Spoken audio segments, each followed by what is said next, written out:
நெகேமியாவின் புஸ்தகம் 9ஆம் அதிகாரத்தின் 38வது வசனத்தை தியான பகுதியாக எடுத்துக்கொள்வோம். Book of Nehemiah chapter 9 verse 38 will be the portion for our meditation. Nehemiah గ్రంథము 9వ అధ్యాయము 38వ వాక్యము 9:38. இவையெல்லாம் இப்படி இருக்கிறபடியால் நாங்கள் உறுதியான உடன்படிக்கை பண்ணி அதை எழுதி வைக்கிறோம். எங்கள் பிரபுக்களும் எங்கள் லேவியரும் எங்கள் ஆசாரியரும் அதற்கு முத்திரை போடுவார்கள் என்றார்கள். Because of all this, we make a sure covenant and write it, and our princes, Levites and priests seal unto it. వారు తమకు ఇష్టము వచ్చినట్లుగా మా శరీరం మీద మా పశువుల మీదను అధికారము చూపుచున్నారు కనుక మాకు చాలా శ్రమలు కలుగుచున్నవి. ഇതൊക്കെയും ഓർത്ത് ഞങ്ങൾ സ്ഥിരമായ ഒരു നിയമം ചെയ്ത് എഴുതുന്നു. ഞങ്ങളുടെ പ്രഭുക്കന്മാരും ലേവ്യരും പുരോഹിതന്മാരും അതിന് മുദ്രയിടുന്നു. இந்த தூதின் தலைப்பு உறுதியான உடன்படிக்கை. The title of this message is Sure Covenant. తెలుగులో ఇది 10వ అధ్యాయము మొదటి వాక్యము. ఈ యొక్క మనకు వర్తమానము స్థిరమైన నిబంధన. பரிசுத்த ஆவியானவர் இன்றைக்கு நமக்கு உதவி செய்வாராக. The Holy Spirit of God may help us today. పరిశుద్ధాత్మ దేవుడు మనకు సహాయం చేదురుగాక. கர்த்தருடைய ஜனங்கள் பாபிலோனுக்கு சிறைப்பட்டு போன பிற்பாடு When the people of God have been taken as captives to Babylon, దేవుని యొక్క జనులు బబులోను దేశమునకు చెరలోనికి వెళ్ళిన పిమ్మట அநேக வருடங்கள் கழித்து அவர்கள் மறுபடியும் எருசலேமுக்கு திரும்பி வந்தார்கள். after many years they returned to Jerusalem once again. అనేక దినములు గడిచిన పిమ్మట మరల వారు యెరూషలేమునకు వచ్చి ఉన్నారు.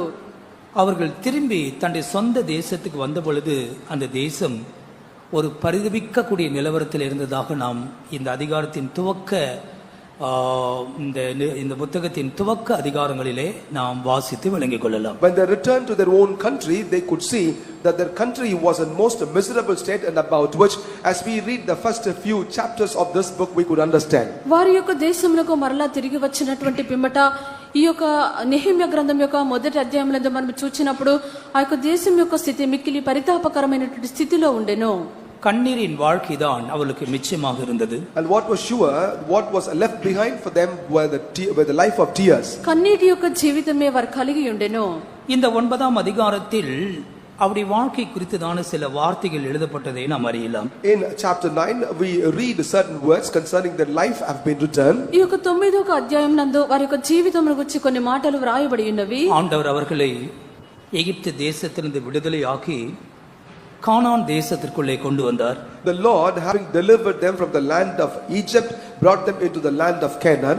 వారిని ప్రభువు ఐగుప్తు దేశం నుండి విడుదల చేసి కనాను దేశమునకు తీసుకొని వచ్చిరి. వనాంతర ప్రయాణத்தில் நல்ல ஆகாரத்தை கொடுத்தார், தண்ணீரை கொடுத்தார். In their wilderness journey the Lord fed them very well and also had given them water. అరణ్య ప్రయాణమునందు ప్రభువు వారికి మంచి ఆహారమును నీళ్లను ఇచ్చి ఉన్నారు. పగలిலே మేఘ స్తంభం, இரவிலே అగ్ని స్తంభం அவர்களுக்கு உதவியாக இருந்தது. In the day it was the pillar of cloud, and in the night it was the pillar of fire, were a favor and help to them. పగలు మేఘ స్తంభంలో, రాత్రి అగ్ని స్తంభంలో వారికి పైగా ఉండెను. 40 வருடங்கள் நடந்தாலும் அவருடைய பாதரட்சைகள் தேயவில்லை, பழுதாகவில்லை, வஸ்திரங்களும் அது பழுதாக போகவில்லை.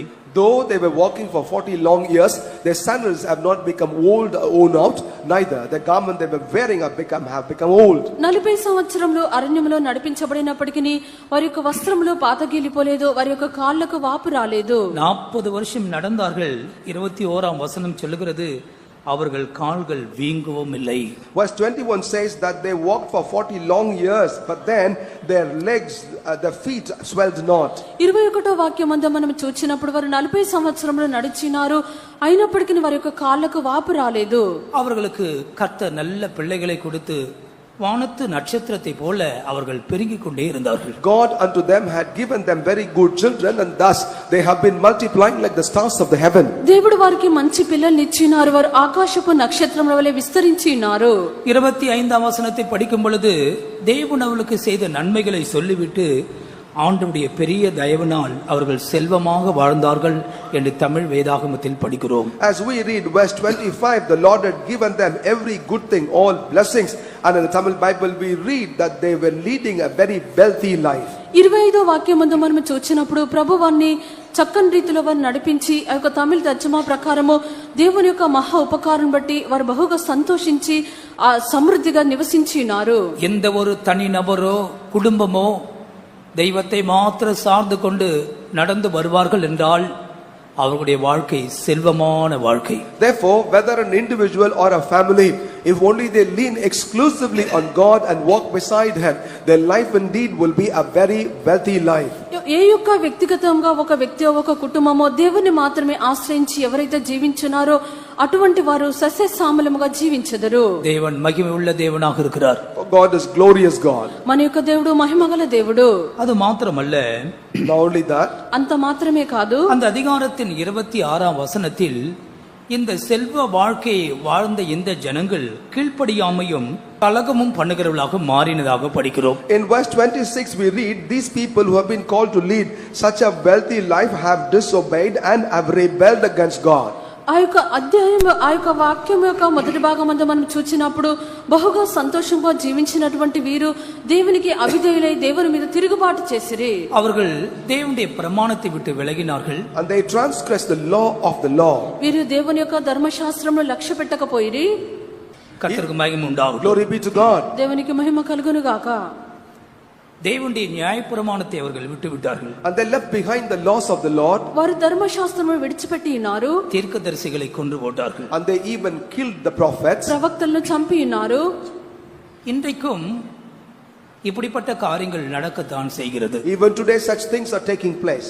నేడు కూడా ఇటువంటి కార్యములు జరుగుచున్నవి. ஒரு ஆசீர்வதிக்கப்பட்ட வாழ்க்கையை கர்த்தர் கொடுத்த பிற்பாடு அங்கேதான் கலகங்களும் முரட்டாட்டமும் கீழ்ப்படியாமையும் ஆரம்பமாகிறது. When God gives a blessed life, it is in that state rebelliousness and also rejections, disobedience begin to emerge. ఒక ఆశీర్వదింపబడినటువంటి జీవితము ప్రభు ఇచ్చిన పిమ్మట అక్కడే అవిధేయత తిరుగుబాటు కలుగుచున్నది. திட சாட்சியாய் கடிந்து கொண்ட தீர்க்கதரிசிகளை கொன்று கோபமூட்டினார்களாம். And they killed, they smote the prophets who with strong words rebuked them and corrected them. తమకు ప్రకటన చేసినటువంటి ప్రవక్తలను వారు చంపివేసిరి. எனவே தேவன் அவர்களை நெருக்குகிற சத்துருவின் கையிலே ஒப்புக்கொடுக்கிறார். And that is the reason why the Lord has turned them into the hands of those enemies of great oppression. అందుచేత దేవుడు ప్రభు వారిని శ్రమ పెట్టు నిమిత్తము శత్రువుల చేతికి అప్పగించెను. பலவிதமான நெருக்கங்கள் வாழ்க்கையில் அனுமதிக்கப்படுகிறது. And as a result, several different types of constraints are allowed in their life. అనేక విధములైనటువంటి శ్రమలు జీవితమంతా అనుమతించబడుచున్నవి. கொஞ்சம் இளைப்பாறுதல் உண்டாகும் பொழுது மறுபடியும் பொல்லாப்பு என்று 28ஆம் வசனத்திலே படிக்கிறோம். When we get little rest, in verse 28 we read that once again evil had come upon them. 28వ వాక్యమందు వారు నెమ్మది పొందిన తర్వాత మరలా వారు ద్రోహం చేసి ఉన్నారు. இப்பொழுது நெருக்கத்திற்கு பதிலாக சத்துருக்களின் ஆளுகைக்கு சாத்தான் உட்புகுந்து ஆளுகை செய்கிறவனாக மாறுகிறான். Now instead of the constraints or the afflictions of the enemy, the Satan had actually entered and have dominion over them. ఇప్పుడు శ్రమపరచబట్టకు ప్రతిగా శత్రువు వారిని ఏలుబడి చేయనట్లుగా సాతాను వారిని ఏలుబడి చేయనట్లుగా ఇప్పుడు వారు అప్పగించబడుచున్నారు. எத்தனையோ மனுஷர்களே பிசாசின் ஆளுகைக்குள் நாம் பார்க்கிறோம். குடும்பங்கள், தனிப்பட்ட வாழ்க்கை சாத்தான் ஆளுகை செய்து கொண்டிருக்கிறார். We see many people, whether we see also families and individuals who are under the dominion of Satan. ఎంతో మంది యొక్క కుటుంబమునందు వారి యొక్క వ్యక్తిగత జీవితమునందు అపవాది వారిని ఏలుబడి చేయుట చూచున్నాము. பிற்பாடு தேவனுடைய இரக்கம் கிடைக்கிறது. Subsequently they receive the mercy of God. దాని పిమ్మట దేవుని యొక్క కృప దొరుకుచున్నది. ஆனாலும் மறுபடியுமாக தீமைகள் அவர்களை சூழ்ந்து விடுகிறது. Nonetheless evil once again encircle them. మరలా వారు కీడైన కార్యములు చేయుచున్నారు. 30ஆம் வசனத்தில் அவர்களை அந்நிய தேசங்களின் கைகளிலே ஒப்பு கொடுத்தார். அந்நிய தேசங்களிலே சிறைப்பட்டு போனார்கள். In verse 30 we read that they have been handed over to go into the strange lands as captives. 30వ వాక్యమందు వారు అన్య దేశంలో ఉన్న జనుల చేతికి వారిని దేవుడు అప్పగించను. వారు అన్య దేశంలోనికి చెరలోనికి వెళ్ళిరి. அந்நிய தேசங்களிலே ஒரு அனாதைகளை போல பாடுகள் வழியாக கடந்து போனார்கள். In the strange lands as orphans they had to pass through a path of afflictions. అన్య దేశమునందు వారు ఒక అనాథల వలె బహు కష్టములో వెళ్ళి ఉన్నారు. காரணம் அவர்கள் தெய்வத்தை விட்டு விட்டார்கள். The reason they left God behind. కారణం ఏదనగా వారు దేవుణ్ణి వదిలిపెట్టిరి. தேவன் தேசத்தை அவளுக்கு திறந்து வைத்திருந்தார். 35ஆம் வசனம். In verse 35 we read God kept the land open before them. దేవుడు వారి ఎదుట దేశమును తెరిచి ఉంచినప్పటికిని விசாலமும் செழிப்புமான தேசத்தை திறந்து வைத்திருந்தார். And the Lord had kept before them a vast and a great land of goodness. విశాలమైనటువంటి మంచి దేశమును ప్రభు వారి ఎదుట ఉంచిరి. ஆனால் ఇవர்களோ அவருக்கு ஊழியம் செய்யாமல் போனார்கள். But they refused to minister, serve God. వారైతే ఆయన సేవింపకపోయిరి. திறந்த வாசலை கர்த்தர் வைத்திருக்கிறார். ஊழியம் செய்யக்கூடியதான வாய்ப்புகளை கொடுத்திருக்கிறார். கண்டிப்பாக ஊழியங்களை செய்து கர்த்தரை மகிமைப்படுத்துங்கள். God has kept an open door before us and also given us opportunities to minister. Therefore, please minister unto the Lord. తెరవబడినటువంటి ద్వారమును ప్రభు ఎదుట ఉంచినారు. సేవలు చేయనటువంటి తరుణం ప్రభు మీకు ఇచ్చుచున్నారు. మీరు సేవలను చేయుడి. கடந்த வாரத்திலே ஒரு பகல் கால வேளையிலே ஒரு ஏரியா குழுவை சேர்ந்ததான உறுப்பினர்களை சந்திக்க போயிருந்தேன். Last week I had been to visit members of a particular area prayer group during the last week. పోయిన వారం నందు ఏరియా ప్రార్థన జరిపించినటువంటి ఒక బాధ్యత కలిగినవని చూచుటకు వెళ్ళితిని. ஆச்சரியம் என்னவென்றால் ஒவ்வொரு குழுக்களில் இருக்கிற உறுப்பினர்களும் ஆத்ம ஆதாயம் செய்கிறார்கள். The wonder is that every single member in that group do have a great desire and win souls. ఆశ్చర్యమైనటువంటి కార్యం ఏదనగా ఆ గుంపులో ఉండిన ప్రతి ఒక్కరు ఆత్మలు సంపాదించున్నారు. நம்முடைய ஜெப குழுக்கள் அதனுடைய எல்லை விஸ்தாரமாகட்டும்.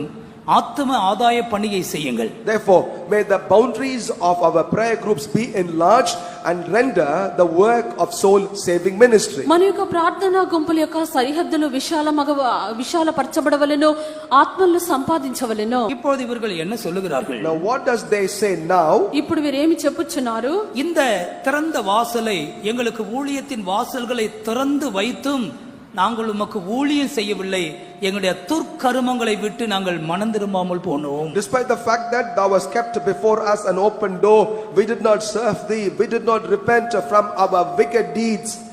మా ఎదుట తెరవబడినటువంటి ద్వారము ఉండినప్పటికీ మేము నిన్ను సేవింపకపోయినామో, మా చెడు నడతలు విడిచి మారు మనసు పొందకపోతిమి. 36ஆம் வசனம். இன்றைய தினம் நாங்கள் அடிமைகளாக இருக்கிறோம். Therefore in verse 36 today we are servants. 36వ వాక్యము చిత్తగించుము, నేడు మేము దాస్యములో ఉన్నాము. பலனையும் நன்மையும் அனுபவிக்கும்படி நீர் எங்கள் பிதாக்களுக்கு கொடுத்த இந்த தேசத்தில் தானே நாங்கள் அடிமைகளை போல இருக்கிறோம். Behold, this is the land that thou hast gave us unto our fathers to eat the fruit thereof and the good thereof. Behold, we are servants in it. దాని ఫలమును దాని సమృద్ధిని అనుభవించినట్లు నీవు మా పితరులకు దయచేసిన భూమి యందు మేము దాసులమై ఉన్నాము. எங்களுக்கு வரவேண்டிய வருமானம் எங்கள் பாவங்கள் நிமித்தம் எங்கள் மேல் வைத்த ராஜாக்களுக்கு போகிறது. நாங்கள் சம்பாதிக்கிறதான பணம் வீணான விதத்தில் செலவழிக்கப்படுகிறது. The yield that must have come unto us have now gone unto the kings. That means the income that we make is being wasted. మా పాపములను బట్టి నీవు మా మీద నియమించిన రాజులకు అతి విస్తారముగా ఫలమిచ్చుచున్నది. అనగా సంపాదించినటువంటి అంత వ్యర్థముగా పోవచ్చున్నది. ஒரு சுவாரஸ்யமான சம்பவத்தை படித்தேன். I read about a very interesting news. ఒక శ్రద్ధ కలిగినటువంటి వార్తను చదివి ఉన్నాను. ஒரு சகோதரன் வேலைக்கு போய் சம்பளம் வாங்கி கொண்டு வந்தார். A brother been to work, collected the monthly salary and returned home. ఒక సహోదరుడు పనికి వెళ్లి జీతం తీసుకుని వచ్చిరి. 1000 ரூபாய் இருந்தது முதற்கொண்டு ₹1 மட்டும் இருந்தது. And starting from 1000 rupee bill all the way to 1 rupee note it was there. ఒకరు ₹1000 మొదలుకొని ₹1 వరకు ఉండెను. இந்த பணம் முடிப்புக்குள்ள இருக்கிற பணங்கள் எல்லாம் நைட்ல டான்ஸ் ஆட ஆரம்பிச்சது. Now all the money inside this purse began to dance in the night. ఆ యొక్క ప్యాకెట్ లో ఉండినటువంటి యొక్క డబ్బంతా రాత్రి సమయం అంతా నాట్యం చేసినది. 1000 ரூபாய் நோட்லாம் குதிச்சு ஆடிட்டே இருந்தது. 1000 rupees notes began to dance. ఆ యొక్క ₹1000 నోట్లవి నాట్యం చేయించుండెను. நாங்க ஷாப்பிங் போறோம், நாங்க பெரிய மகாலுக்கு ஷாப்பிங் போறோம்னு சொல்லுச்சா. Saying we will now go for shopping. ఆ యొక్క అవి చెప్పినవి మేము షాపింగ్ వెళ్ళిచున్నాము. பரித அம்மா 100 ரூபாய் நோட் எல்லாம் வேடிக்கை பார்த்துட்டு இருந்ததா. And there were also 100 rupees notes. In despair they only beheld at the show. ఆ యొక్క ₹100 నోట్లన్నీ పరితాపముగా చూస్తూ ఉండెను. அதுங்களுக்கு என்ன சொல்றதுன்னு தெரியல. They did not know what to say. School fees கட்ட போவோம் சொல்லுச்சு. And they in response went ahead saying we will go to pay school fee. అవన్నీ చెప్పి మేము స్కూల్ ఫీజు కట్టడానికి వెళ్ళిచున్నామని చెప్పాను. 10 ரூபாய் நோட்டுக்கு என்ன சொல்றதுன்னே தெரியல. There were also 10 rupees notes. They did not know what to say. 10 రూపాయల నోట్లకి ఏమి చెప్పవల్లో நாங்கள తెలియలేదు. காய்கறி கடைக்கு போவோம், காய்கறிக்கு படகு போவோம் And கூத்தாடிச்சு. for their turn, they shouted saying, we will go to a vegetable market. మేము కూరగాయల కొట్టుకు వెళ్ళేదామని చెప్పాను. 1 ரூபாய் நோட்டுக்கு 1 ரூபாய் காயின்ஸுக்கு ஒன்னும் விளங்கல. நாங்களாம் தேவாலயத்துக்கு போவோம், நாங்கள் தேவாலயத்துக்கு போவோம், உண்டிக்கு போவோம்னு சொல்லிச்சான். The 1 rupee coin did not know what to say, and therefore they say for their part, we will go to the house of God as an offering. ఆ యొక్క 1 రూపాయికి ఏమి చెప్పవల్లో తెలియలేదు. మేము దేవుని యొక్క మందిరమునకు హుండీకి వెళ్ళేదామని చెప్పాను. இது உங்களுக்கு அல்ல, நீங்கள் தாராளமாய் ஊழியத்துக்கு பிரயாசப்படுகிறவர்கள். This is not for you. You very liberally endeavor for the ministry. ఇది మీకు కాదు, మీరు ధారాళముగా ప్రభు సేవకు ప్రయాసపడవారు. ஆனால் வருமானங்கள் பாவத்து நிமித்தம் தவறாக செலவழிக்கப்படுவது தடுத்து நிறுத்தப்பட வேண்டும். But however, it ought to be hindered that money earned is not spent for causes of sin.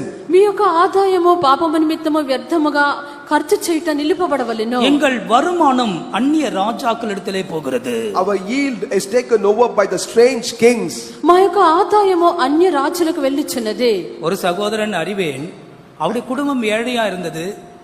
ஆனால் அந்த குடும்பத்தை விட்டு விட்டு இன்னொரு விதவையின் குடும்பத்தை போஷிக்க போய் வாடகை வீட்டை எடுத்து வைத்தார். அழிந்தே போனார், நஷ்டப்பட்டு போனார். I know a particular brother whose family itself was in poverty. Leaving that alone, he went ahead to support another family of a widow. The whole family got destroyed.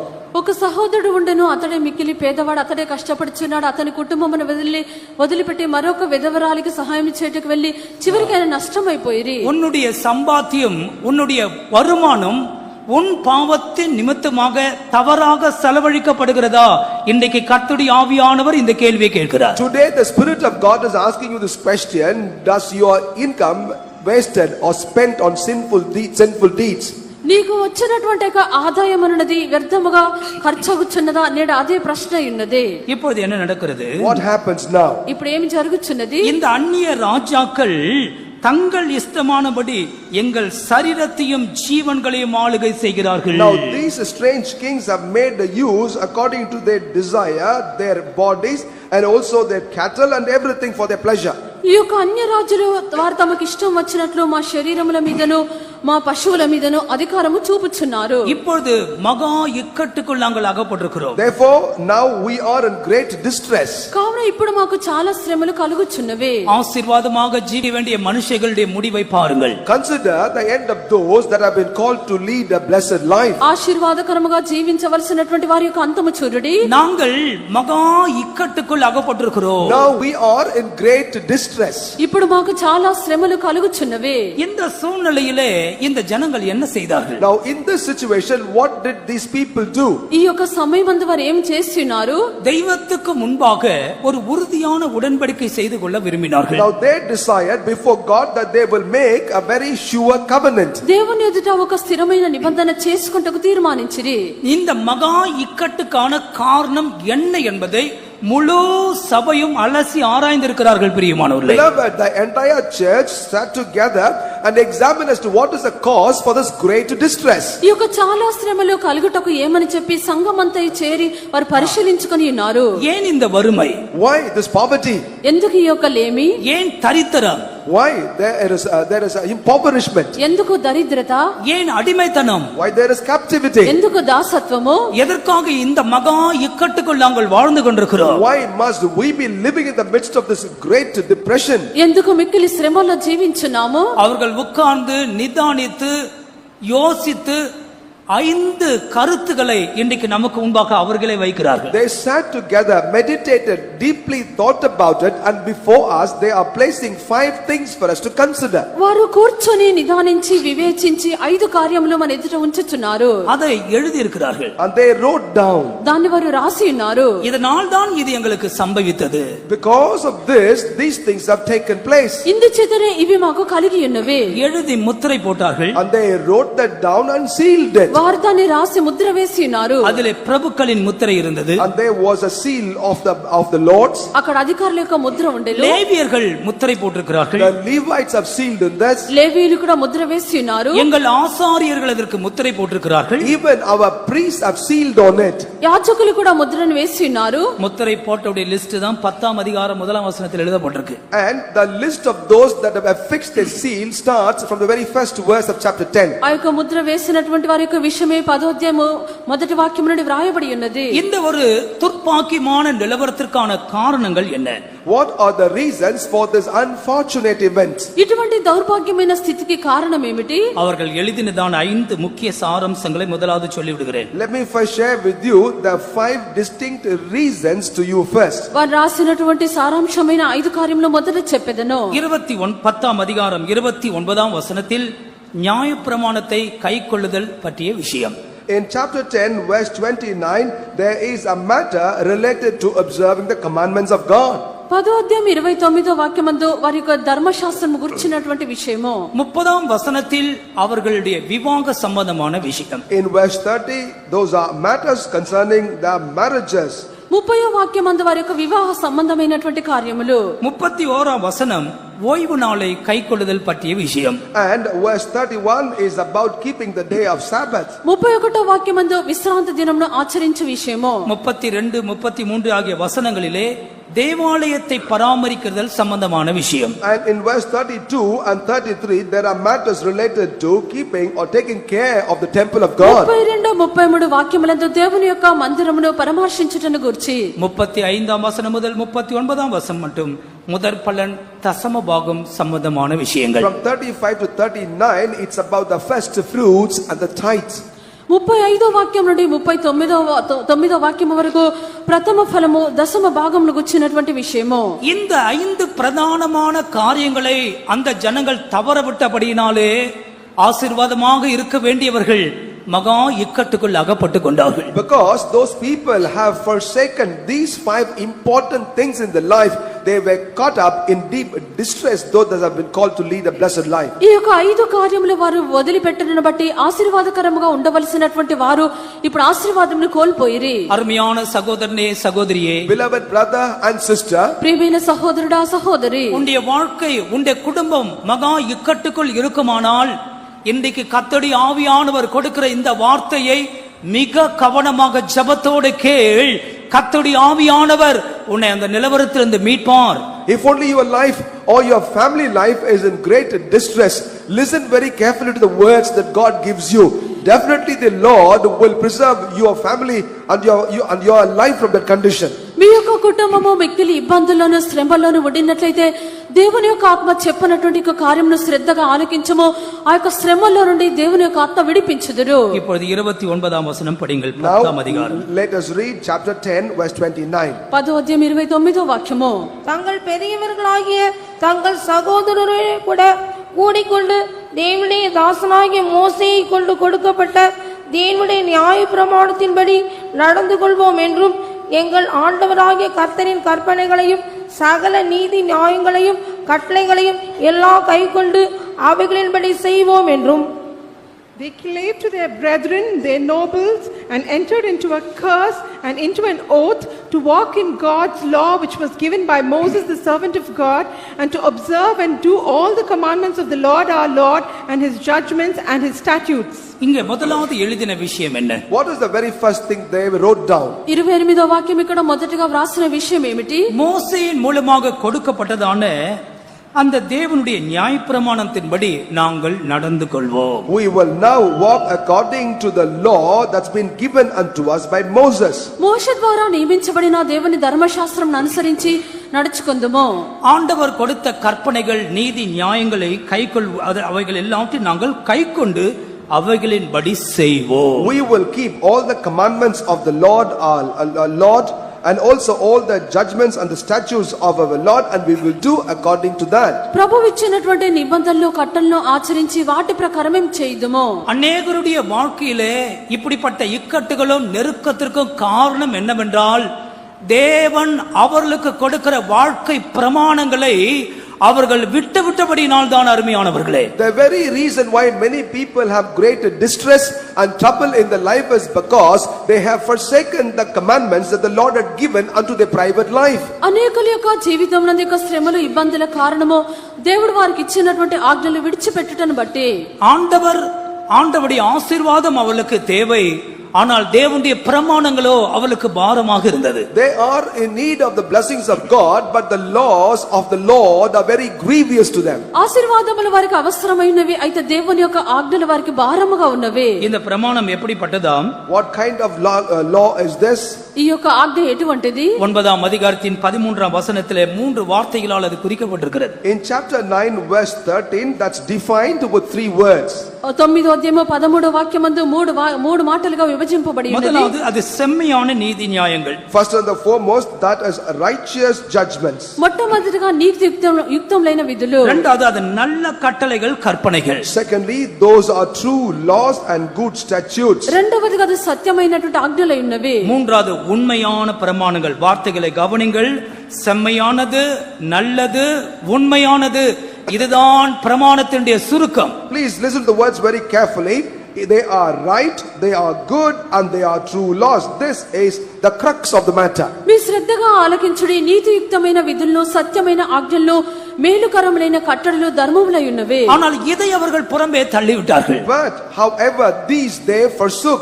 అయితే వీటిని వారు త్రోసివేసి ఉన్నారు. நம்மை பொறுத்த மட்டில் இந்த காலத்தில் கர்த்தர் நமக்கு தந்திருக்கிற உபதேச சத்தியங்கள் தான் இந்த பிரமாணங்கள். As far as is concerned these days, the doctrines that the Lord had given unto us are these laws. మన యొక్క విషయమందు ఈ యొక్క కాలంలో దేవుడు మనకి ఇచ్చినటువంటి ఉపదేశంలే ఈ యొక్క ఆజ్ఞలై ఉన్నవి. ஒரு மனுஷனின் ரட்சிப்பு முதற்கொண்டு அவனுடைய பூர்ண பரிசுத்தமாகுதல் மட்டும் உள்ளதான இடைப்பட்ட சத்தியங்களை தேவன் நமக்கு தந்திருக்கிறார். The Lord has given unto us truths concerning, starting all the way from salvation until the life everlasting. The Lord had given us unto us doctrines. ఒక మనుషుడు రక్షణను పొంది సంపూర్ణత పొందనంత వరకు కావలసినటువంటి సత్యములను ప్రభు మనకిచ్చి ఉన్నారు. அதான் அப்போஸ்தலருடைய உபதேசங்கள். Those are called as the doctrines of the apostles. అవి అపోస్తలుల యొక్క ఉపదేశములై ఉన్నవి. இந்த உபதேசங்கள் சபையில் போதிக்கப்பட்டிருக்கிறது. எத்தனை வருடங்களாக சத்தியத்தை ஜனங்கள் கேட்டுக்கொண்டே இருக்கிறார்கள். These doctrines have been proclaimed in the church. How many years people have been hearkening to these truths? ఈ యొక్క ఉపదేశములు సత్యము సంఘమందు బోధింపబడుచున్నవి. ఎన్నో సంవత్సరములుగా జనులు వీటిని వినుచున్నారు. இந்த சத்தியத்தை கைக்கொள்ள வேண்டும் என்று ஏசாயா 26:2 படிக்கிறோம். In the prophetic book of Isaiah chapter 26 verse 2 we read, we need to keep these commandments, these truths. యెషయా గ్రంథము 26వ అధ్యాయము 2వ వాక్యమందు ఈ యొక్క సత్యమును ఆచరించవలని చెప్పి చదువుచున్నాము. நமக்கு கொடுக்கப்பட்ட சத்தியத்தை கைக்கொண்டு வந்தால் மாத்திரமே நாம் நீதியுள்ள ஜாதியாக மாற்றப்பட்டு பரலோக ராஜ்யத்துக்குள்ள பிரவேசிப்போம். Only if we keep the truths that have been given unto us, we shall become a righteous generation and enter into heaven. మనకి ఇవ్వబడిన సత్యమును మనము ఆచరించి జీవించినప్పుడు మాత్రమే నీతిగల జనముగా మారుచున్నాము, పరలోకమందు ప్రవేశించున్నాము. இந்த சத்தியத்திற்கு கீழ்ப்படிய வேண்டும் என்று பேதுரு அப்போஸ்தலன் சொல்லுகிறார். Apostle Peter also counsel that we need to obey to these truths. ఈ యొక్క సత్యములకు మనము విధేయత చూపవలని చెప్పి అపోస్తలుడైన పేతురు రాయిచున్నాడు. முதலாம் பேதுரு 1ஆம் அதிகாரம் 22ஆம் வசனத்தில் அங்கே நாம் என்ன படிக்கிறோம்? ஆவியினாலே சத்தியத்திற்கு கீழ்ப்படிந்து. First Peter chapter 1 verse 22, it is said that obey to the truth by the Spirit. మొదటి పేతురు 1వ అధ్యాయము 23వ వాక్యమందు ఆత్మ వల్ల సత్యమునకు విధేయత చూపుట చేత சத்தியத்திற்கு கீழ்ப்படிய வேண்டும். Obeying to the truth, we must obey the truth. సత్యమునకు విధేయత చూపవలెను. 2ஆம் தெசலோனிக்கர் 2ஆம் அதிகாரத்தின் 10ஆம் வசனத்திலே சத்தியத்தின் மேல் இருக்கிற அன்பு இருக்க வேண்டுமா?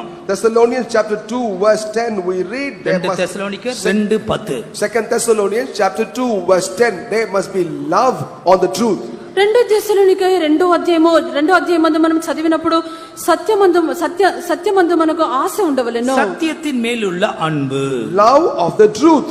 9వ వాక్యము సత్య విషయమైనటువంటి ప్రేమ. எனவேதான் சத்தியத்தை சிநேகியுங்கள் என்று எழுதப்பட்டிருக்கிறது. And that is the reason why it is also written, love the truth. అందుచేతనే సత్యమును ప్రేమించడని వ్రాయబడి ఉన్నది. எரேமியா 5ஆம் அதிகாரத்துக்கு வரும் பொழுது, As we come to Jeremiah chapter 5, ఇర్మియా 5వ అధ్యాయంలోకి వచ్చినప్పుడు அங்கே நாம் என்ன படிக்கிறோம்? முதலாம் வசனத்தில் சத்தியத்தை தேடுகிறவன் உண்டோ? சத்தியத்தை தேடு. in the very first verse we read that, is there any that seeketh the truth, therefore seek the truth. అక్కడ ఇప్పుడు మనము చదివినప్పుడు సత్యమును వెదకవలెను. மூன்றாம் வசனம், கர்த்தாவே உம்முடைய கண்கள் சத்தியத்தை அல்லவோ நோக்குகிறது. In verse 3 we read, O Lord, thine eyes seeketh the truth. మూడో వాక్యమందు సత్యము లేక యథార్థత మీదనే కదా ప్రభువా నీ దృష్టి ఉంచినావు. சத்தியத்தை தேடு, சத்தியத்தை அதை குறித்துதான விருப்பமுள்ள மனுஷனாயிரு. Therefore seek the truth and have a love and desire on truth. సత్యమును వెతుకుము, సత్యం మీద ప్రేమ ఆశ కలిగిన వాడుగా ఉండుము. சாலமோன் ஞானி சத்தியத்தை வாங்கு என்று சொல்கிறார். King Solomon suggests buy truth. జ్ఞాని అయినటువంటి సొలొమోను సత్యమును కొనుక్కోమని చెప్పెను. நீதிமொழிகள் 23:23 As we read Proverbs 23 verse 23, సామెతలు 23వ అధ్యాయం 23వ వాక్యము, சத்தியத்தை வாங்கு, ஒரு கிரயத்தை செலுத்து. you have to pay a price and buy the truth. సత్యమునకు క్రయమును చెల్లించి దాన్ని కొనుక్కొనుము. அப்படியே ஞானத்தையும் உபதேசத்தையும் புத்தியையும் வாங்கு. In the same manner also buy wisdom, instruction and understanding. ఆ రీతిగానే జ్ఞానమును ఉపదేశమును వివేకమును కొనియించుకొనుము. பிரியமானவர்களே, நியாய பிரமாணத்தின்படி நடப்போம், கை கொள்வோம் என்று உறுதியான தீர்மானம் எடுத்துக்கொண்டார்கள். Beloved, they made a very sure covenant that they will walk according to the judgments and the laws and the statutes. ప్రియులారా, ధర్మశాస్త్ర ప్రకారము అనుసరించి మేము జీవించదమని చెప్పి స్థిరమైన తీర్మానం చేసుకొనిరి. இந்த காலகட்டத்தில் கர்த்தருடைய சபையானது இந்த நல்ல உடன்படிக்கைக்குள்ள, உறுதியான உடன்படிக்கைக்குள்ள வர வேண்டும். Therefore, in these days the church will have to enter into this sure covenant. ఈ యొక్క కాలమునందు ఈ యొక్క స్థిరమైనటువంటి నిబంధనలోనికి రావలెను. நான் சொல்லிய இந்த வசனத்தின்படி ஜீவிக்கிறவன் கண்மலையின் மேல் கட்டப்பட்ட வீட்டுக்கு ஒப்பா இருப்பான், அந்த புத்தியுள்ள மனுஷனுக்கு ஒப்பா இருப்பான் என்று இயேசு சொன்னார். Lord Jesus himself said that he that walk according to all the words that I have commanded, he shall be like a man who buildeth his house upon a rock, and he shall be wise. నేను చెప్పినటువంటి మాట ప్రకారం విని దాని ప్రకారము చేయనటువంటి వ్యక్తి బండ మీద కట్టినటువంటి ఒక ఇల్లు వలె బుద్ధిగల మనుషుడుగా ఉండునని యేసు చెప్పెను. எனவே சத்தியத்திற்காக ஜீவிக்கும்படி கர்த்தருடைய ஆவியானவர் மறுபடியுமாக முழு சபையும் அழைக்கிறார். Therefore the Spirit of God is once again inviting the whole church that the church might live for the truth. సత్యము నిమిత్తము జీవించే నిమిత్తము ప్రభు సంఘమంతటిని మరలా పిలుచున్నారు. அடுத்ததாக அவர்கள் எழுதின காரியம் என்ன? What is the thing that they have written subsequently? తర్వాత వారు రాసినటువంటి కార్యం ఏమిటి? 30ஆம் வசனம், 10ஆம் அதிகாரத்தின் 30ஆம் வசனம். Chapter 10 verse 30. 10వ అధ్యాయం 30వ వాక్యము, நாங்கள் எங்கள் குமாரத்திகளை தேசத்தின் ஜனங்களுக்கு கொடாமலும் எங்கள் குமாரருக்கு அவர்கள் குமாரத்திகளை கொல்லாமலும் இருப்போம் என்றும், We would not give our daughters unto the people of the land, nor take their daughters for our sons. இது விவாக சம்பந்தமாக அவர்கள் எடுத்த ஒரு முடிவு. This is a decision that they have taken concerning marriages. ఇది వివాహ విషయమందు వారు చేసుకున్నటువంటి ముగింపు. இந்த ஜனத்திற்கு ஆண்டவர் ஆரம்பத்திலேயே சொல்லிக் கொடுத்தார். Unto this people in the beginning God taught. ఈ యొక్క జనులకు దేవుడు ప్రారంభమందే చెప్పి ఉన్నారు. யாத்திராகமம் 34ஆம் அதிகாரத்தில் நீங்கள் எடுத்துக்கொண்டால், As you come to the book of Exodus chapter 34, నిర్గమకాండము 34వ అధ్యాయం చూచినప్పుడు 15, 16 ஆகிய வசனங்களை குறித்துக் கொள்ளுங்கள். please make a note of verses 15 and 16. 15, 16 వాక్యములు గుర్తించుకొనుడి. ஆண்டவர் சொல்லுகிறார், அந்த தேசத்தின் குடிகளோட உடன்படிக்கை பண்ணாதே. The Lord says there, you shall not make a covenant with the inhabitants of the land. ఆ యొక్క దేశపు నివాసులతో నిబంధన చేసుకొనకూడదు. 14ஆம் வசனம், கர்த்தருடைய நாமம் எரிச்சல் உள்ளதாம். In verse 14 we read that the name of God is a jealous name. 14వ వాక్యమందు యెహోవా యొక్క నామము రోషము గల నామము. அந்த தேசத்து குடிகளோட உடன்படிக்கை பண்ணாதே. Therefore make not covenant with the inhabitants of the land. ఆ యొక్క దేశపు నివాసులతో నిబంధన చేసుకొనకూడదు. அந்த ஜனங்கள் தங்கள் தேவனுக்கு பலியிடுவார்கள். Because the people of the land will sacrifice unto their gods. ఆ యొక్క జనులు వారి యొక్క దేవతలకు బలి అర్పించుదురు. அந்த பலிக்கு உன்னை அழைத்தால் நீ போய் அவன் பலியிட்டதிலே புசிப்பாய். And one of them call you, then you shall go and eat of that sacrifice. ఆ యొక్క బలి అర్పణకు నిన్ను పిలిచినట్లయితే దాన్ని తినకుండా చూచుకొనవలెను. அந்நிய ஜனங்களுடைய தேவர்களுக்கு பலி செலுத்தும் பொழுது, விழாக்கள் எடுக்கும் பொழுது, ஒரு கிறிஸ்தவன், ஒரு தேவ பிள்ளை நீ அங்க போய் புசித்து உட்கார்ந்தால் உன் தேவன் எரிச்சல் உள்ளவர் என்பதை நீ மறந்து போகாதே. And that is the reason why when the strange ones are taking festivals or offering for their gods, if you go and sit with them, join with them, forget not the fact that your God is a jealous God about that. అన్యజనులు వారి యొక్క దేవతలకు బలి అర్పించినప్పుడు, వారి యొక్క పండుగలను ఆచరించినప్పుడు మిమ్మల్ని పిలిచినప్పుడు మీరు వెళ్ళి వారి యొక్క బలిద్రవ్యమును తినినట్లయితే నీ యొక్క దేవుడు రోషము కలిగినటువంటి దేవుడు అన్నది నువ్వు మర్చిపోకూడదు. சிலருக்கு இதுல கண்ட்ரோலே கிடையாது. Some have no control at all in ఈ this. యొక్క విషయం అందు కొంతమందికి ఎటువంటి ఆధీనములో లేరు. தெய்வத்துக்கு ஸ்தோத்திரம். Praise be to the Lord. ప్రభువుకు స్తోత్రము. அவர்கள் உங்களை சோர மார்க்கமாய் அந்த நிலவரத்துக்கு உங்களை கொண்டு வருவார்கள். And they will make you, they will dilute in that area. వారు మిమ్మల్ని వ్యభిచరించినట్లుగా చేయుదురు. பிற்பாடு என்ன நடக்கும்? What will happen after that? దాని పిమ్మట ఏమి జరుగును? அவர்கள் குமாரத்திகளில் உன் குமாரருக்கு பெண் கொள்வாய், ரட்சிக்கப்படாத மெய் தேவனை அறியாத குடும்பத்தில் இருந்து உன் குமாரனுக்கு பெண் கொள்வாய். And thou will take of their daughters unto thy sons. That means from an unsaved families you will acquire daughters for your sons. అప్పుడు నీ వారి మధ్య నుండి వారి యొక్క కుమార్తెలను నీ యొక్క కుమారు నిమిత్తము అమ్మాయిని తీసుకొందువు. అనగా రక్షణ లేనటువంటి కుటుంబం నుండి నీ కుమారునికి కుమార్తెను తీసుకొందువు. தெய்வத்தை அறியாத ரட்சிக்கப்படாத மார்க்கத்தில் இருந்து உன் பிள்ளைகளையும் கூட நீ அங்கே விவாகம் பண்ணி கொடுப்பாய். From the unsaved family backgrounds, people who do not know real God, you will even get your children married to them. రక్షింపబడనటువంటి దేవుణ్ణి ఎరుగనటువంటి వారితో నీ యొక్క పిల్లలకు వివాహం చేయుదువు. கடைசியில் அதனுடைய பெயர் சோர மார்க்கமம், விபச்சார பாவம் சொல்லப்பட்டிருக்கு. And finally that is called as the path of Odom. చివరిగా అది వ్యభిచారం అని చెప్పబడుచున్నది. ஆண்டவருக்கு ஸ்தோத்திரம். Praise the Lord. ప్రభువుకు స్తోత్రము. இந்த காரியங்கள் அவங்களுக்கு சகஜமாக இருந்தது. Now these things were very easy for them. ఈ యొక్క కార్యములు వారికి తేలికగా ఉండెను. அவங்க எங்கெல்லாம் பெண் எடுத்தாங்கன்னு எழுதப்பட்டிருக்கு. It is written as to where all they have acquired daughters. ఎక్కడెక్కడ వారు కుమార్తెలను తీసుకొనినారని చెప్పబడి ఉన్నది. ஆண்டவருக்கு மகிமை உண்டாகட்டும். Glory be to God. ప్రభువుకు మహిమ కలుగును గాక.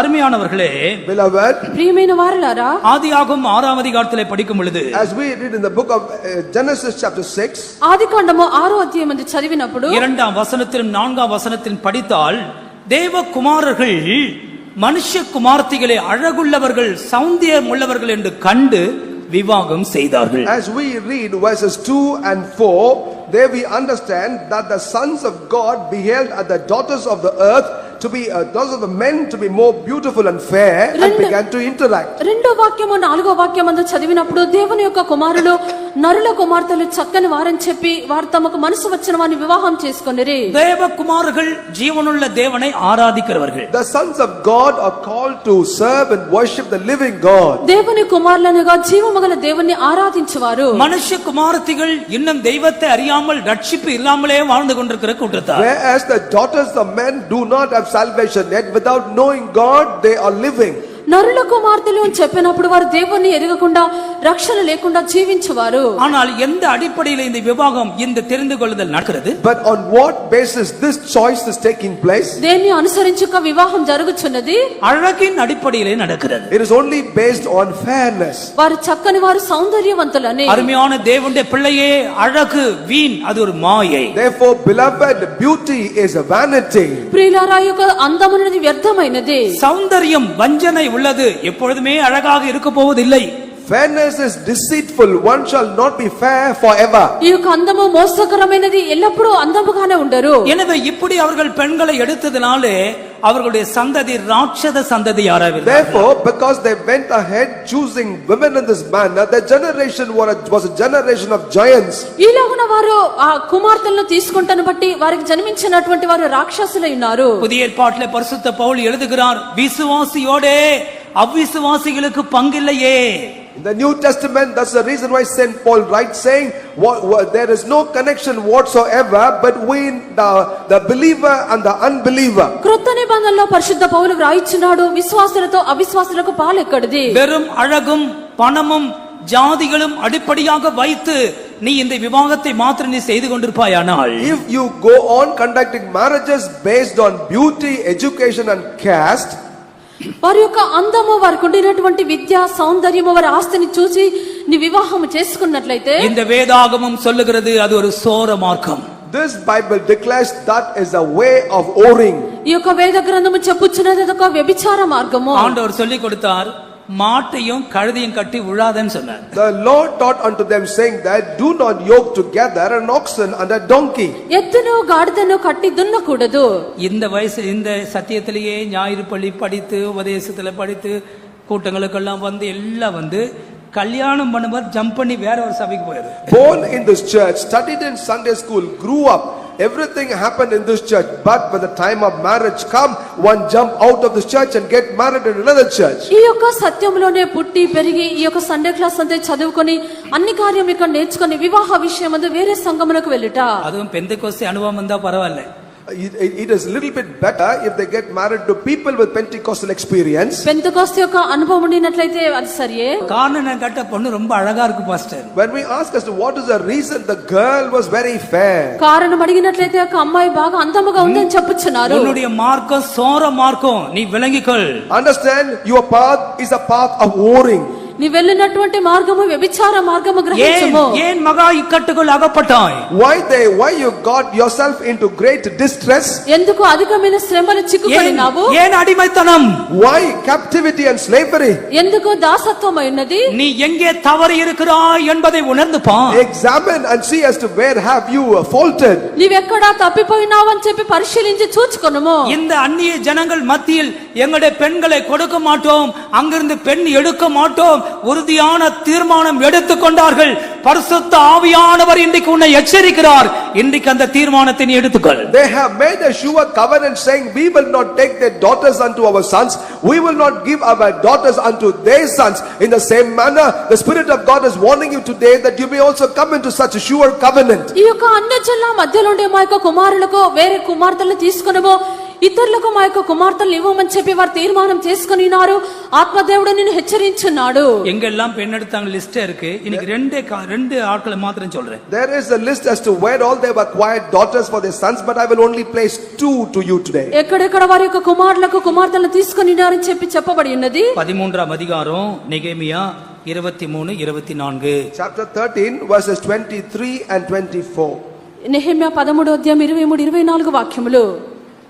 அஸ்தோத், அம்மோன், மோவாப் ஜாதிகளான ஸ்திரீகளை சேர்த்து கொண்ட சில யூதரையும் அந்த நாட்களிலே கண்டேன்.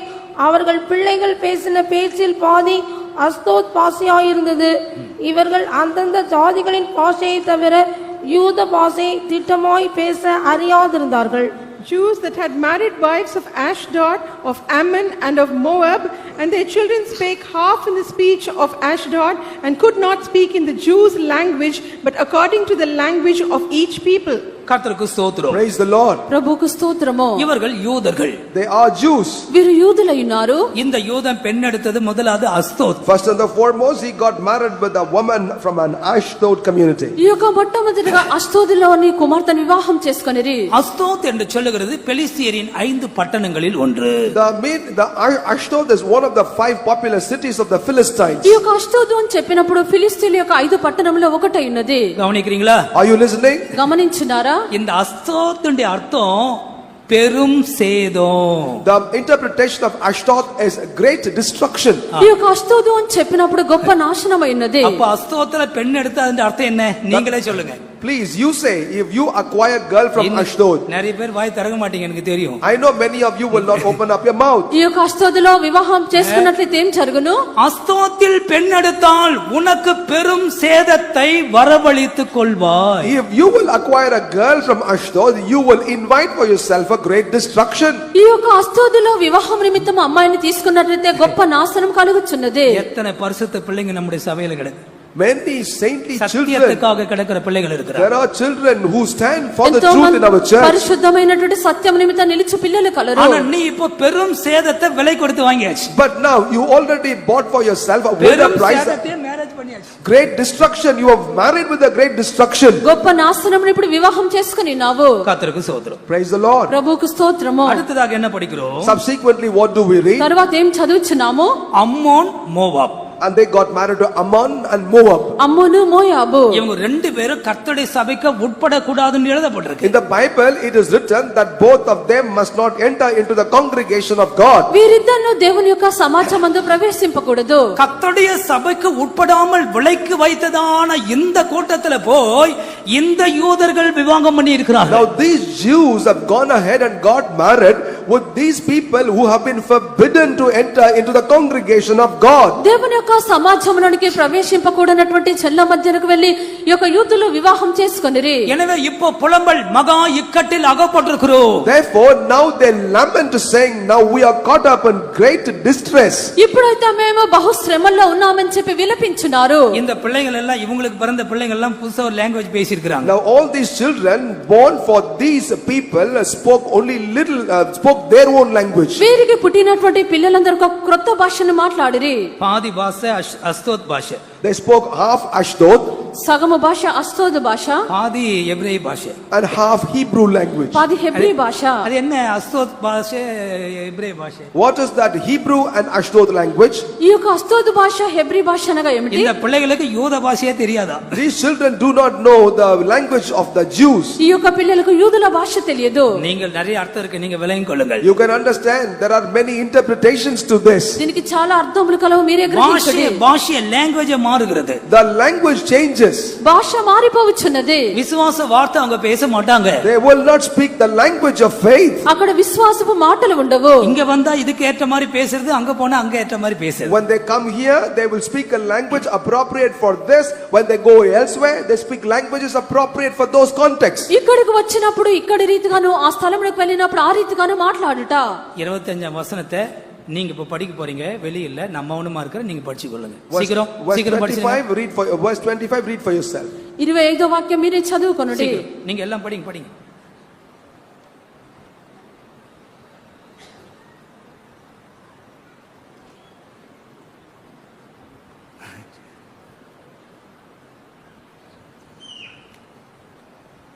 ஹல்லேலூயா. Hallelujah. இப்ப விளங்கிச்சா? Did you understand? గ్రహించినారా? மௌனமா படிக்க சொன்னது. That's why I requested you to read in silence. అందుచేతనే మీరే చదువుకోమని చెప్పినాను. கர்த்தருக்கு மகிமை உண்டாகட்டும். Glory be to God. దేవునికి మహిమ కలుగును గాక. எனவே பிரியமானவர்களே, இந்த காரியத்தில் நாம் கவனமா இருப்போமாக. Therefore, beloved, let us be careful in these matters. కావున ప్రియులారా, ఈ విషయమందు మనం జాగ్రత్తగా ఉండదము. அந்த குறிப்பிட்ட அந்த சோதனைக்கு தப்புங்கள்.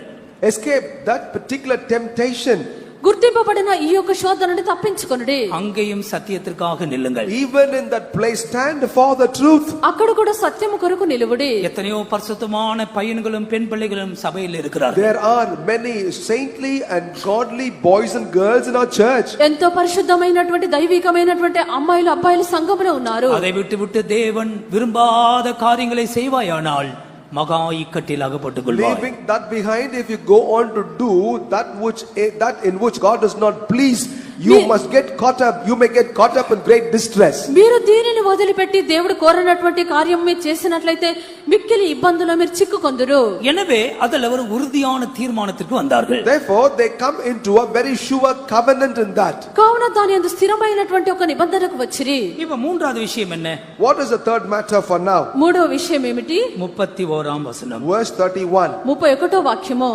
தேசத்தின் ஜனங்கள் ஓய்வு நாளிலே சரக்குகளையும் எந்தவித தானிய தவசத்தையும் விற்கிறதற்கு கொண்டு வந்தால் நாங்கள் அதை ஓய்வு நாளிலும் பரிசுத்த நாளிலும் அவர்கள் கையில் கொள்ளாதிருப்போம் என்றும், நாங்கள் 7ஆம் வருஷத்தை விடுதலை வருஷமாக்கி சகல கடன்களையும் விட்டு விடுவோம் என்றும் ஆணையிட்டு பிரமாணம் பண்ணினார்கள்.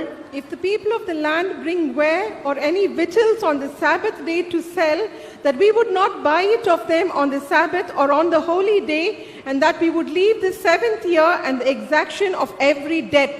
கர்த்தருக்கு ஸ்தோத்திரம். Praise the Lord. ప్రభువుకు స్తోత్రము. அவர்கள் மகா இக்கட்டுக்குள் அகப்பட்டதற்கு காரணம் ஓய்வு நாளை அவர்கள் விட்டு விட்டார்கள். The reason why they were caught up in great distress is because they forsook the day of Sabbath. వారు చాలా శ్రమల్లో చిక్కుకొంట కారణము వారు విశ్రాంతి దినం ఆచరించలేదు. ஓய்வு நாளை பரிசுத்தமாய் ஆசரிக்க நினைப்பாயாக. You shall remember to hold the holy day of Sabbath. విశ్రాంతి దినంను పరిశుద్ధముగా ఆచరింపవలెను. இந்த ஓய்வு நாளில் தான் அவர்கள் மற்ற காரியங்களை செய்ய ஆரம்பித்தார்கள். It is on this day of Sabbath they went on doing other things. ఈ యొక్క విశ్రాంతి దినమునందే వారు ఇతర కార్యములు చేయుదురు. இந்த ஓய்வு நாள் எழுத்தின் பிரகாரமான ஓய்வு நாளும் எடுத்துக்கொள்ளலாம், ஆவிக்குரிய கண்ணோட்டத்திலும் படிக்கலாம். We can construe this Sabbath both from the literal perspective as well as from the spiritual understanding. ఈ యొక్క విశ్రాంతి దినమును అక్షర ప్రకారముగా తీసుకొనవచ్చును, ఆత్మీయముగా చూచినప్పుడు நம்முடைய பாவத்திலிருந்து நம்ம விடுதலை ஆக்கப்பட்ட பொழுது ஆவிக்குரிய விதத்துல இந்த ஓய்வு நாளை நாம் அனுசரிக்கிறோம். On the day when we are redeemed from our sin, we then on observe the day of Sabbath spiritually in our life. మరి యొక్క పాపము నుండి మనం విడుదల చేయబడినప్పుడు ఆత్మీయంగా విశ్రాంతి దినమును ఆచరించున్నాము. பாவங்களை விட்டு ஓய்ந்திருப்பார்கள் என்று எழுதப்பட்டிருக்கிறது. It is written, they shall be free of their sins. పాపమును విడిచి విశ్రమించుదురు. தேவன் பரிசுத்த ஓய்வு நாளை நமக்கு தந்திருக்கிறார். God unto us given the holy Sabbath day. దేవుడు మనకు పరిశుద్ధమైన విశ్రాంతి దినమునిచ్చిరి. பாவ மன்னிப்பை கொடுத்திருக்கிறார். God had given us the forgiveness of sin. పాప క్షమాపణ ఇచ్చిరి. இந்த ஓய்வு நாளை பரிசுத்த குலைச்சலாக்க கூடாது. Therefore you shall not profane the day of Sabbath. ఈ యొక్క విశ్రాంతి దినమును అపవిత్రపరచకూడదు. ஆண்டவருக்கு மகிமை உண்டாகட்டும். Glory be to God. దేవునికి మహిమ కలుగును గాక. எழுத்தின் பிரகாரமான ஓய்வு நாள் என்று சொல்லுகிறது தெய்வத்தை ஆராதிக்கிறதான அந்த நாள். The literal day of Sabbath is the day in which you worship God. అక్షర ప్రకారముగా విశ్రాంతి దినము అని చెప్పినప్పుడు దేవుని ఆరాధించినటువంటి దినమై ఉన్నది. அங்க என்ன நடந்தது? What happened on there? అక్కడ ఏమి జరిగి ఉన్నది? தேசத்தின் ஜனங்கள் ஓய்வு நாளில் தான் சரக்குகளை வாங்க ஆரம்பித்தார்களா? It is the people of the land on the day of Sabbath began to buy the ware and victuals. ఆ యొక్క దేశం యొక్క జనులు విశ్రాంతి దినమందు వస్తువులను అమ్మి ఉన్నారు. அன்னைக்கு தான் business. On that day they did brisk business. ఆ యొక్క దినమే వ్యాపారము. 13ஆம் அதிகாரம் 15ஆம் வசனத்தில் அன்றைக்கு தான் ஆலையை மிதித்தார்கள். And also as we read 13th chapter 15th verse, they went on doing the wine press on that day. 13వ అధ్యాయము 15వ వాక్యమందు ఆ దినమున వారు తొట్లను తొక్కి ఉన్నారు. ஓய்வு நாளில ஏன் கூட்டத்துக்கு வரலன்னா வீட்ல ஆலயம் வச்சிருக்காங்க. திராட்சை ரசத்தின் ஆலயம் When மிதித்தார்கள். inquired on the day of Sabbath why you did not come to the congregation, they said, in a threshold we were involved in wine press. ఆ యొక్క విశ్రాంతి దినమున ఎందుకు వారు ఆరాధనకు రాలేదనగా వారు ద్రాక్ష తొట్లను తొక్కి ఉన్నారు. சில தானிய பொதிகளை ஏற்றுக்கொண்டு கழுதைகளில் அன்னைக்கு தான் பிரயாணம் பண்றாங்க. It is on that day they will carry the bags of victuals and the wares on the asses and go on a journey. ఆ యొక్క దినమున వారు బరువులను గాడిదల మీద వేసుకుని ప్రయాణం చేయించున్నారు. 16ஆம் వசనத்தில் அவர்கள் தீரியர்கள் என்று எழுதப்பட்டிருக்கிறது. And in verse 16 they are written that they are evil. They are men of Tyre. 16వ వాక్యమందు వారు తూరు దేశస్థులని వ్రాయబడి ఉన్నది. ஓய்வு நாளை பரிசுத்த குலைச்சலாக்கினார்கள். That is how caused profanity on the day of Sabbath. విశ్రాంతి దినమున వారు అపవిత్రపరిచిరి.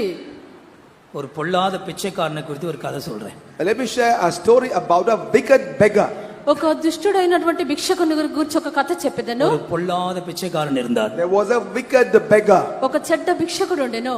அவன் பிச்சை எடுத்துக்கொண்டே இருந்தான். He was going on begging. అతడు భిక్షం అడుకొనిచుండెను. ஒரு வயதான மனிதர் ரோட்ல நடந்து போய் கொண்டிருந்தார். An old man once walking on the road. ఒక వృద్ధుడు దారిలో నడుచు వెళ్ళెను. இந்த மனுஷனத்தை இந்த வயதான இடத்துல ஒன் போய் கேட்டான், ஐயா பிச்சை கொடுங்கள். This beggar went unto the old man, requested for an alms. ఆ యొక్క భిక్షకుడు వృద్ధుని యొద్దకు వెళ్ళి భిక్షం అడిగి ఉన్నాడు. அவர் தன்னுடைய பர்ஸ் எடுத்தார். The old man picked up his purse. అతడు తన యొక్క పర్స్ తీసి ఉన్నాడు. 700 రూపాయల నోట్ இருந்தது. There were 700 rupees notes. 700 రూపాయల నోట్లు ఉండెను. 600 రూపాయే మనదిరంగి பிச்சைக்காரன் கஷ்டப்பட 600 ரூபாய் கொடுத்தாச்சு. He took 6 of the 7 and handed 600 rupees to that beggar in compassion. ఆ యొక్క 600 రూపాయల నోట్లను అతని మీద కనికరించి అతనికి ఇచ్చి ఉన్నాడు. பெரியவர் நடக்க ஆரம்பித்தார். And the old man began to walk ahead. ఆ యొక్క వృద్ధుడు నడుచుటకు ప్రారంభించెను. 600 రూపాయలు సురుటి పాకెట్లో వச்சிட்டார். He kept 600 rupees in his pocket. ఆ యొక్క 600 రూపాయలు ప్యాకెట్ లో ఉంచుకొనెను. இந்த பெரியவரை ஃபாலோ பண்ணி போறார். He followed this old man. ఈ యొక్క వృద్ధుని అతడు వెంబడించుచు వెళ్ళెను. నాల పోయి టక్కున మండిలో ஒரு అడి అడిచాడు. He went behind and bet on his head. అతడు వెనుక భాగమున వెళ్లి తల మీద కొట్టి ఉన్నాడు. பெரியவர் நிலை தடுமாறினார். The old man stumbled. ఆ యొక్క వృద్ధుడు అతడు కదిలి ఉన్నాడు. அந்த பர்ஸ்ல இருக்கிற அந்த 100 ரூபாய் எடுத்துக்கிட்டான். He took even the 100 rupees paid in the purse. ఆ యొక్క జేబులో ఉండినటువంటి 100 రూపాయలు తీసెను. இந்த பிச்சைக்காரனை பத்தி நீங்க என்ன நினைக்கிறீங்க? What do you think about this wicked beggar? ఈ యొక్క భిక్షకుని గురించి మీరు ఏం అనుకొంచున్నారు? நான் ஒரு ஆள் என்று சொன்னபோது அவங்களோட முகமே மாறிச்சு. அந்த பிச்சைக்காரனை கொண்டு நிறுத்த அடிச்சுடுவாங்க போல தெரியுது. When I was sharing this with another man, his face changed. Had the beggar been around, he would have been beaten by this man. ఒక వ్యక్తితో ఈ విషయం చెప్పినప్పుడు వారి యొక్క ముఖమే మారి ఉన్నది. ఆ యొక్క భిక్షకుని వలె వారు కొట్టెదరేమో. நாம் தான் அந்த பிச்சைக்காரனா போயிடுவோம். I would become. We are that beggars. మనమే ఆ యొక్క భిక్షకులమైనాము. 6 நாள் உனக்கு கொடுத்துறாரு. God gives you 7 days. 6 దినములు దేవుడు నీకు ఇచ్చుచున్నారు. ஒரு நாள் அவர் வச்சிருக்காரு. என்ன அவருக்கு இருக்கட்டும். 7th day is for him. Let that be for him. ఒక్క దినం ఆయన ఉంచుకున్నారు. நீ அந்த ஒரு நாளே பின்னாலே போய் அடிச்சு புடுங்குறியே, நீ என்ன பிச்சைக்காரனா இருப்ப? What kind of a beggar art thou be? You go behind and even pull off that one day from him. ఆ ఒక్క దినమును కూడా నువ్వు ఆయన కొట్టి నీవు తీసుకొని వచ్చినావు. నువ్వు ఏ యొక్క భిక్షకుడవు? இந்த ஸ்டோரியை பேக் பண்ணி மைண்ட்ல வச்சுக்கொள்ளுங்க. Please remember the story in your mind, seal them. ఈ యొక్క కథను మీ యొక్క మనసున ముద్రించుకొనుడి. இந்த காரியத்தை அவங்க விட்டாங்க, ஆனால் தான் மகா இக்கட்டுக்குள்ள போயாச்சு. They- ஓய்வு நாளை கனப்படுத்தாமல் போனார்கள். They failed to respect the day of Sabbath. They forsook this law. Because of that, they entered into deep distress. ఈ యొక్క విశ్రాంతి దినమును వారు ఆచరించలేదు, దాన్ని వదిలిపెట్టి ఉన్నారు గనుక వారు మహా శ్రమలో చిక్కుకొని ఉన్నారు. இன்னைக்கு நாம் தெய்வத்தை ஆராதிக்க வேண்டிய நாள். This is the day for us to worship our God. నేడు మనం మన యొక్క దేవుణ్ణి ఆరాధించినటువంటి దినము. நேரத்தோடு தேவ சமூகத்துக்கு வாருங்கள். அந்த ஒரு அம்மா சாட்சி சொன்னாங்களே, ஒரு அருமையான சாட்சியார். Therefore, come at the right time to the house of God. A mother testified. What a beautiful testimony that was. మీరు సమయమునకు దేవుని సన్నిధానము కరండి. ఒక తల్లి ఎంత చక్కటి సాక్ష్యం చెప్పి ఉన్నారు. எனவே அவர்கள் தீர்மானம் பண்ணிக்கொண்டார்கள். Therefore, they made a sure covenant. కావున వారు తీర్మానం చేసుకుని ఉన్నారు. இனி ஓய்வு நாள்ல பிசினஸ் பண்ண மாட்டோம். Therefore, from this day forward, no business on the day of Sabbath. ఇక విశ్రాంతి దినమున మేము వ్యాపారం చేయము. தேவையில்லாத ப்ரோகிராம் போக மாட்டோம். We will not get engaged in unwanted programs. అనవసరమైనటువంటి కార్యక్రమములకు వెళ్ళము. இந்த ஓய்வு நாளை தெய்வத்தை பரிசுத்தமாக ஆராதிக்க நாங்கள் நினைப்போம். அப்படி வாஞ்சிக்கிறவர்கள் கரங்களை உயர்த்துங்கள். ஹல்லேலூயா, ஹல்லேலூயா, ஹல்லேலூயா. இங்க யாராவது தீரியர் இருந்தா கை உயர்த்துங்க If பாருங்க. there is any from the men of அவங்களுக்குள்ள Tyre, தீரியர்கள் இருந்தார்களா? there were also men of Tyre in the midst of them. ఇక్కడ ఎవరైనా తూరు వారు ఉండినట్లయితే చేతులు పైకెత్తుడి. அவங்களுடைய பிசினஸே ஓய்வு நாள் தான். Their business is to do on the day of Sabbath. వారు విశ్రాంతి దినమున వ్యాపారం చేదురు. அங்க கூட நல்ல வார்த்தைகள் எழுதப்பட்டிருக்கு, நீங்களே படிச்சுக்கொள்ளுங்க. There are also some good words written. You may read that for yourself. అక్కడ కూడా మంచి మాటలు వ్రాయబడినవి, మీరే చదువుకొనుడి. கதவை பூட்டு எருசலேமுக்குள்ள சாயங்காலமான கதவை போட்டு ஒருத்தரும் உள்ள வரக்கூடாது. Shut the door when the evening come. No one must enter therein. సాయంకాలం అయినట్లయితే తలుపులు మూసివేయవలెను. ஜனங்க ஓய்வு நாளை மனரம்யமாய் ஆசரிக்கட்டும். Let the people serve, worship on the day of Sabbath joyfully. జనులు విశ్రాంతి దినమున సంతోషంతో ఆచరింపవలెను. 19ஆம் வசனத்துல சொல்லப்பட்ட கதவை பூட்டு.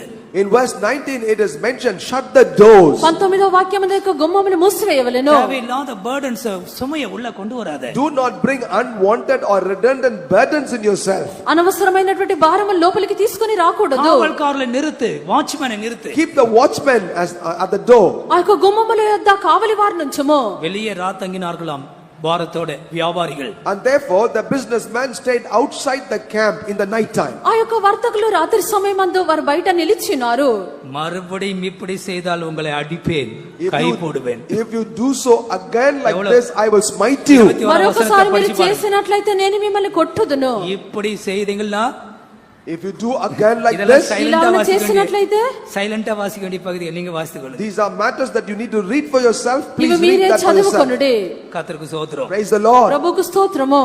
எழுதி வைத்தார்கள். They wrote these down. వారు దాన్ని వ్రాసించినారు. அருமையான தேவனுடைய பிள்ளையே, Beloved child of God, ప్రియమైన దేవుని బిడ్డ, இன்றைக்கு ஒரு உறுதியான தீர்மானத்தோடு இங்க இருந்து போ. today let us you return from here with a sure covenant. నేడు ఒక స్థిరమైన నిబంధన చేసుకుని వెళ్ళుము. ஆண்டவருக்கு மகிமை உண்டாகும். Glory be to God. దేవునికి మహిమ కలుగును గాక.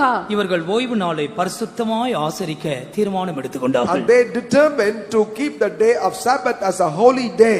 వీరు విశ్రాంతి దినమును పరిశుద్ధముగా ఆచరించుటకు తీర్మానం చేసుకొనిరి. இதுல நான்காவது விஷயம் என்ன? What is the fourth matter? నాలుగో విషయం ఏమిటి? 32ஆம் 33ஆம் வசனங்கள். Verses 32 and 33. 32 33 వాక్యములు. மேலும் நாங்கள் எங்கள் தேவனுடைய ஆலயத்தின் ஆராதனைக்காக சமூக தப்பங்களும் நித்திய போதன பலிக்கும் ஓய்வு நாட்களிலும் மாத பிறப்புகளிலும் செலுத்தும் நித்திய சர்வாங்க தகன பலிகளுக்கும் பண்டிகைகளுக்கும் பிரதிஷ்டையான பொருட்களுக்கும் இஸ்ரவேலுக்காக பாவ நிவர்த்தி உண்டாக்கும் பலிகளுக்கும் எங்கள் தேவனுடைய ஆலயத்தின் சகல வேலைக்கும் வருஷந்தோறும் நாங்கள் சேக்கலில் 1/3 கொடுப்போம் என்கிற கடனை எங்கள் மேல் ஏற்றுக்கொண்டோம். We made ordinances for us to to charge ourselves yearly with the third part of a shekel for the service of the house of our God, for the showbread, and for the continual meat offering, and for the continual burnt offering of the Sabbaths, of the new moons, for the set feasts, and for the holy things, and for the sin offerings, to make an atonement for Israel, and for all the work of the house of our God. இங்கே மறுபடியும் ஒரு தீர்மானம் எடுத்து அதை எழுதினார்கள். Here again they made a decision and wrote that down. ఇక్కడ వారు మరొక తీర్మానం చేసి దాన్ని వ్రాసి ఉన్నారు. தேவனுடைய ஆலயம் இருந்தது, ஆராதனை நடந்தது, ஆனால் ஈடுபாடுமில்லாமலே வாழ்ந்தார்கள். There was the house of God, there were even worship, but then they had no connection whatsoever with that. దేవుని యొక్క మందిరం ఉండెను, అక్కడ ఆరాధన ఉండెను, అయితే దానితో వారికి సంబంధం లేని వారుగా ఉండిరి. இன்றைக்கும் அநேக மனுஷரை நாம் பார்க்கிறோம். Even today we are able to see many men. నేడు అనేక మంది వ్యక్తులను చూస్తున్నాము. உன்னுடைய மகா இக்கட்டுக்கு காரணம் ஒருவேளை அதுவாக இருக்கலாம். The reason why you are in great distress could that be that one. ఒకవేళ నీ యొక్క చాలా శ్రమల కారణమో ఇదై ఉండవచ్చును. இங்க இந்த ஆராதனையின் 5 அனுபவங்களை குறித்து படிக்கிறோம். Here we read about 5 distinct experiences of that worship. ఇక్కడ ఆరాధన యొక్క 5 అనుభవాలను చూస్తున్నాము. முதலாவது சமூகத்து அப்பம். First and foremost is the shewbread. మొట్టమొదటిగా సన్నిధి రొట్టెలు. நான் நேரமில்லாதனால சுருக்கமாக சொல்லுகிறேன், நீங்கள் தியானித்துக் கொள்ளுங்கள். For lack of time I briefly will say, you may meditate that for yourself. సమయం లేనందున నేను క్లుప్తంగా చెప్పుచున్నాను, మీరే ధ్యానించుకొనుడి. இந்த ஆராதனையின் முக்கிய பகுதி சமூகத்து அப்பங்கள். The very important aspect of this worship is the shewbread. ఈ యొక్క ఆరాధన యొక్క ముఖ్యమైనటువంటి భాగము సన్నిధి రొట్టెలు. இந்த సమూகத்து அப்பம் என்று சொல்லுகிறது கர்த்தர் கொடுக்கிற உபதேசங்கள். The shewbread here refer to the doctrines that the Lord himself provide.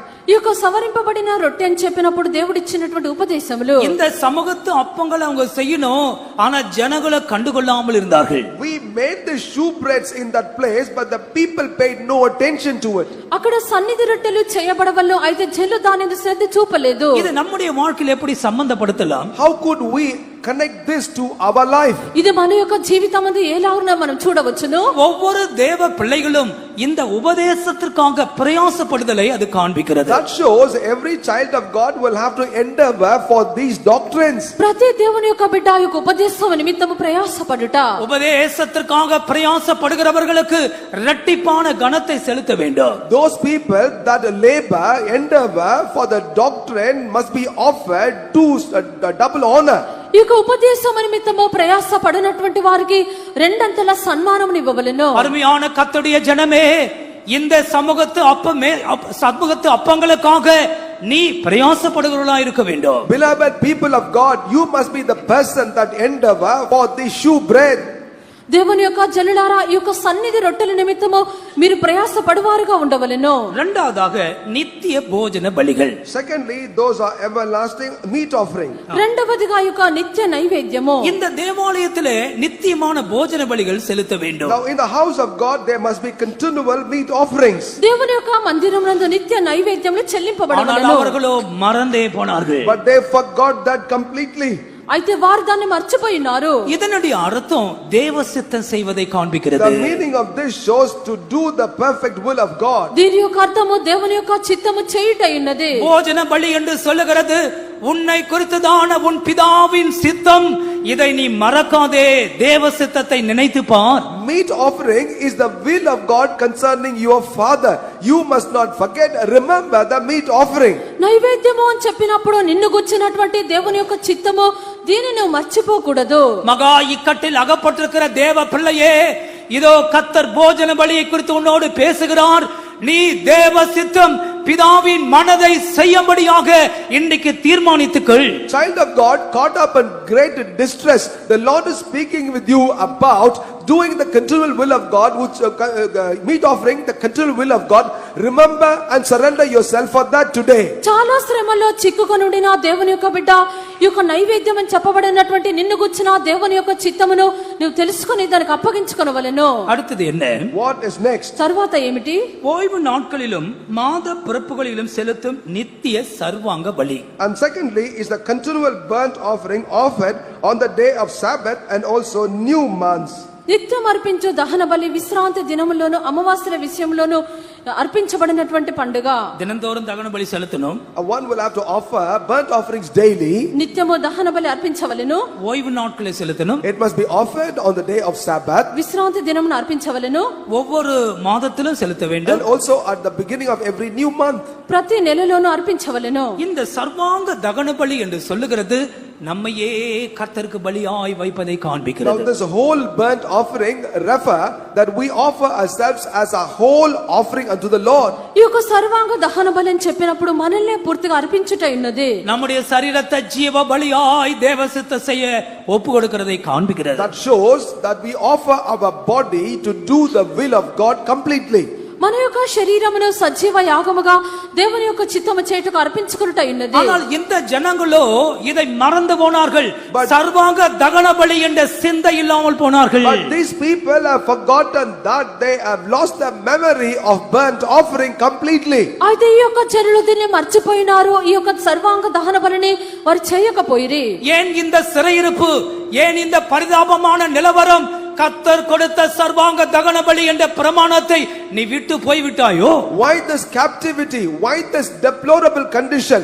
Have you gone away from the whole burnt offering, the law of the Lord completely? ఎందుకు ఈ యొక్క చెర కలిగి ఉన్నది, ఎందుకు దౌర్భాగ్యమైనటువంటి స్థితికి జారిపోయినామో దేవుడిచ్చినటువంటి దీన్ని మనం వదిలిపెట్టి ఉన్నామా? உன்னுடைய சரீரத்தின் ஒவ்வொரு அவயங்களையும் கர்த்தராகிய இயேசு கிறிஸ்துவுக்கு நீ ஒப்பு கொடுப்பாயாக.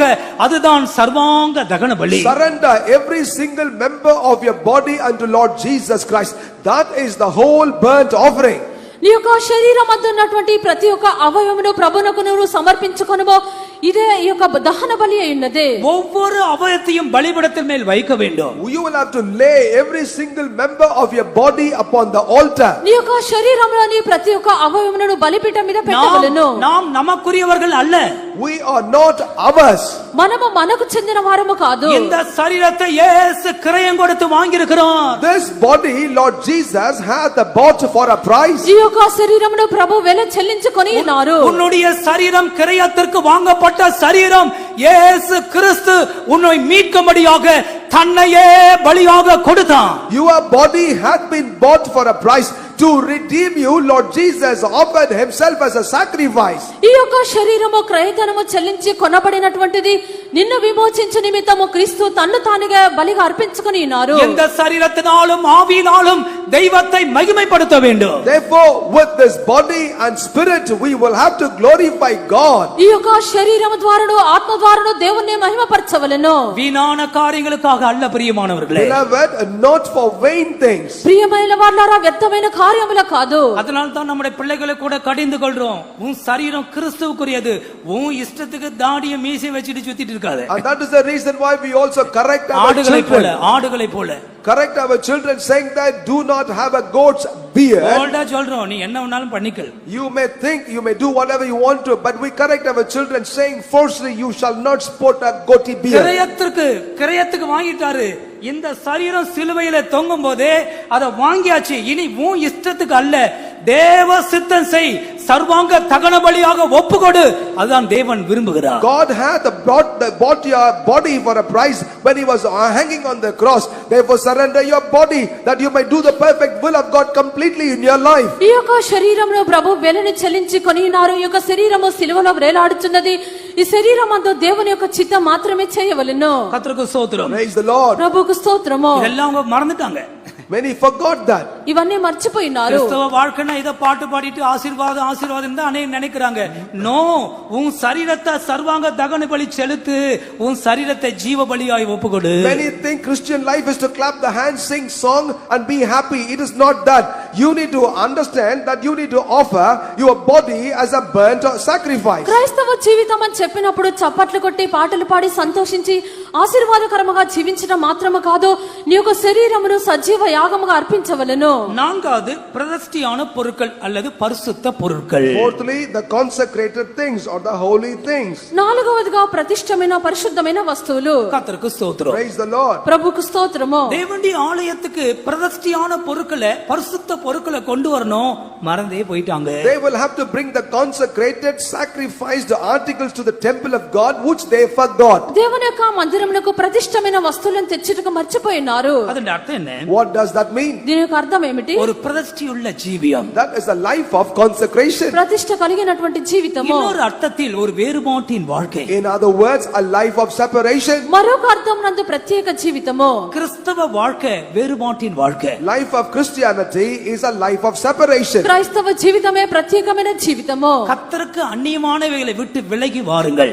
Leave behind those things that are strange to the Lord. దేవునికి అన్యమైన వాటి నుండి తొలగిపోవుడి. பரிசுத்தமான பொருட்களை, பிரதிஷ்டை பண்ணப்பட்ட பொருட்களை தேவ சமூகத்துக்கு கொண்டு வர மறந்து போனார்கள். They forgot to bring the things that are sanctified and that are consecrated to the presence of God. పరిశుద్ధమైనటువంటి ప్రతిష్టమైనటువంటి వస్తువులను దేవుని సన్నిధానంలోకి తెచ్చుటకు మర్చిపోయిరి. மனுஷனை பிரியப்படுத்த முன்னால போக வேண்டாம். Do not go forward to please men. మనుషుల్ని సంతోషపరచుటకు వెళ్ళకుడి. கர்த்தருக்காக நீ வேறு பிரிந்து ஜீவிக்க வேண்டிய காலகட்டங்கள் உண்டு. அங்கே கர்த்தருக்காக நீ பிரிந்து நில். But there will be context in which you need to stand for the Lord. In that situations you lead a life of separation. Stand for the Lord. దేవుని నిమిత్తము నిన్ను నీవు ప్రత్యేకించుకొని జీవించినటువంటి పరిస్థితులు ఉన్నవి. వాటి మధ్యలో నీవు నిలుము. சில நாட்களா பார்த்துட்டு இருக்கிறேன், சில சகோதரிமார்கள் ஞானஸ்தானம் எடுத்தவங்க நிறைய கழுத்துல அள்ளி போட்டு வராங்க. For sometimes I've been observing even those sisters that have been baptized or adorning themselves with much jewelry. కొన్ని దినములుగా నేను చూస్తున్నాను, బాప్తిస్మం పొందినటువంటి సహోదరులు వారు అనేకమైన నగలు ధరించుకొని వచ్చుచున్నారు. புதிதாக வருகிறவர்களுக்கு இந்த சத்தியம் இல்ல. This truth is not for the newcomers. క్రొత్తగా వచ్చినటువంటి వారికి సత్యము కాదు. ஒரு மனுஷனுக்கு ஒரு கோணி ஃபுல்லா நகை வச்சிருந்தானா. A man had jewelry full of a sackcloth. ఒక మనుషుడు ఒక సంచి నిండుగా అతడు నగలను ఉంచుకొని ఉన్నాడు. அது மேல ரொம்ப ஆசை. And he had great desire on that. దాని మీద అధికమైన ఆశ ఉన్నది. ஒரு நாள் మరిచాன். One day he died. ఒక దినమున చనిపోయాను. இந்த மூட்டை கோணியோட பரலோக வாசலுக்கு போனானா. எப்படி போனான்னு கேட்காதீங்க, கதையில போவாங்க. In the story it will happen. He entered into the door of heaven with a sack full of jewels. ఇది కథ ఉన్నది. అతడు యొక్క సంచి నిండా నగలు పెట్టుకొని అతడు బంగారం పరలోకం యొక్క ద్వారం వద్దకు వెళ్ళెను. தூதன் கேட்டேன், என்னப்பா கோணியோட வந்திருக்கேன்? The angel at the gate asked him, how come you have come with a bag? దూత అడిగినది, ఏమిటి మీరు సంచితో వచ్చినారు? ஃபுல்லா நகை வச்சிருக்கேன்னு சொன்னான். And then this man said, this bag is full of jewelry. దీని నిండుగా నగలు ఉన్నవని చెప్పాను. இந்த கல்லெல்லாம் ஏன்பா அங்க தூக்கிட்டு வந்தேன்னு கேட்டான். Then the angel said, why have you brought these stones here? అప్పుడు ఆ యొక్క దూత అడిగినది, ఎందుకు ఈ రాళ్ళను మోసుకొని వచ్చినావు? சொல்லிட்டீங்க. You have said it so lightly. నువ్వే తేలికగా రావచ్చును కదా. ஆமா, இங்க நாங்க ரோடு எல்லாம் இதெல்லாம் தான் போட்டுட்டு இருக்கிறோம். Then he said, this is what we used to construct roads here. ఇక్కడ దారి అంతా ఇదే వేసినాము. இங்க இருக்கிற இந்த ரோடுகள் எல்லாம் பொன்னால் போடப்பட்ட Now, ரோடுகள். all the roads inside here are built with gold.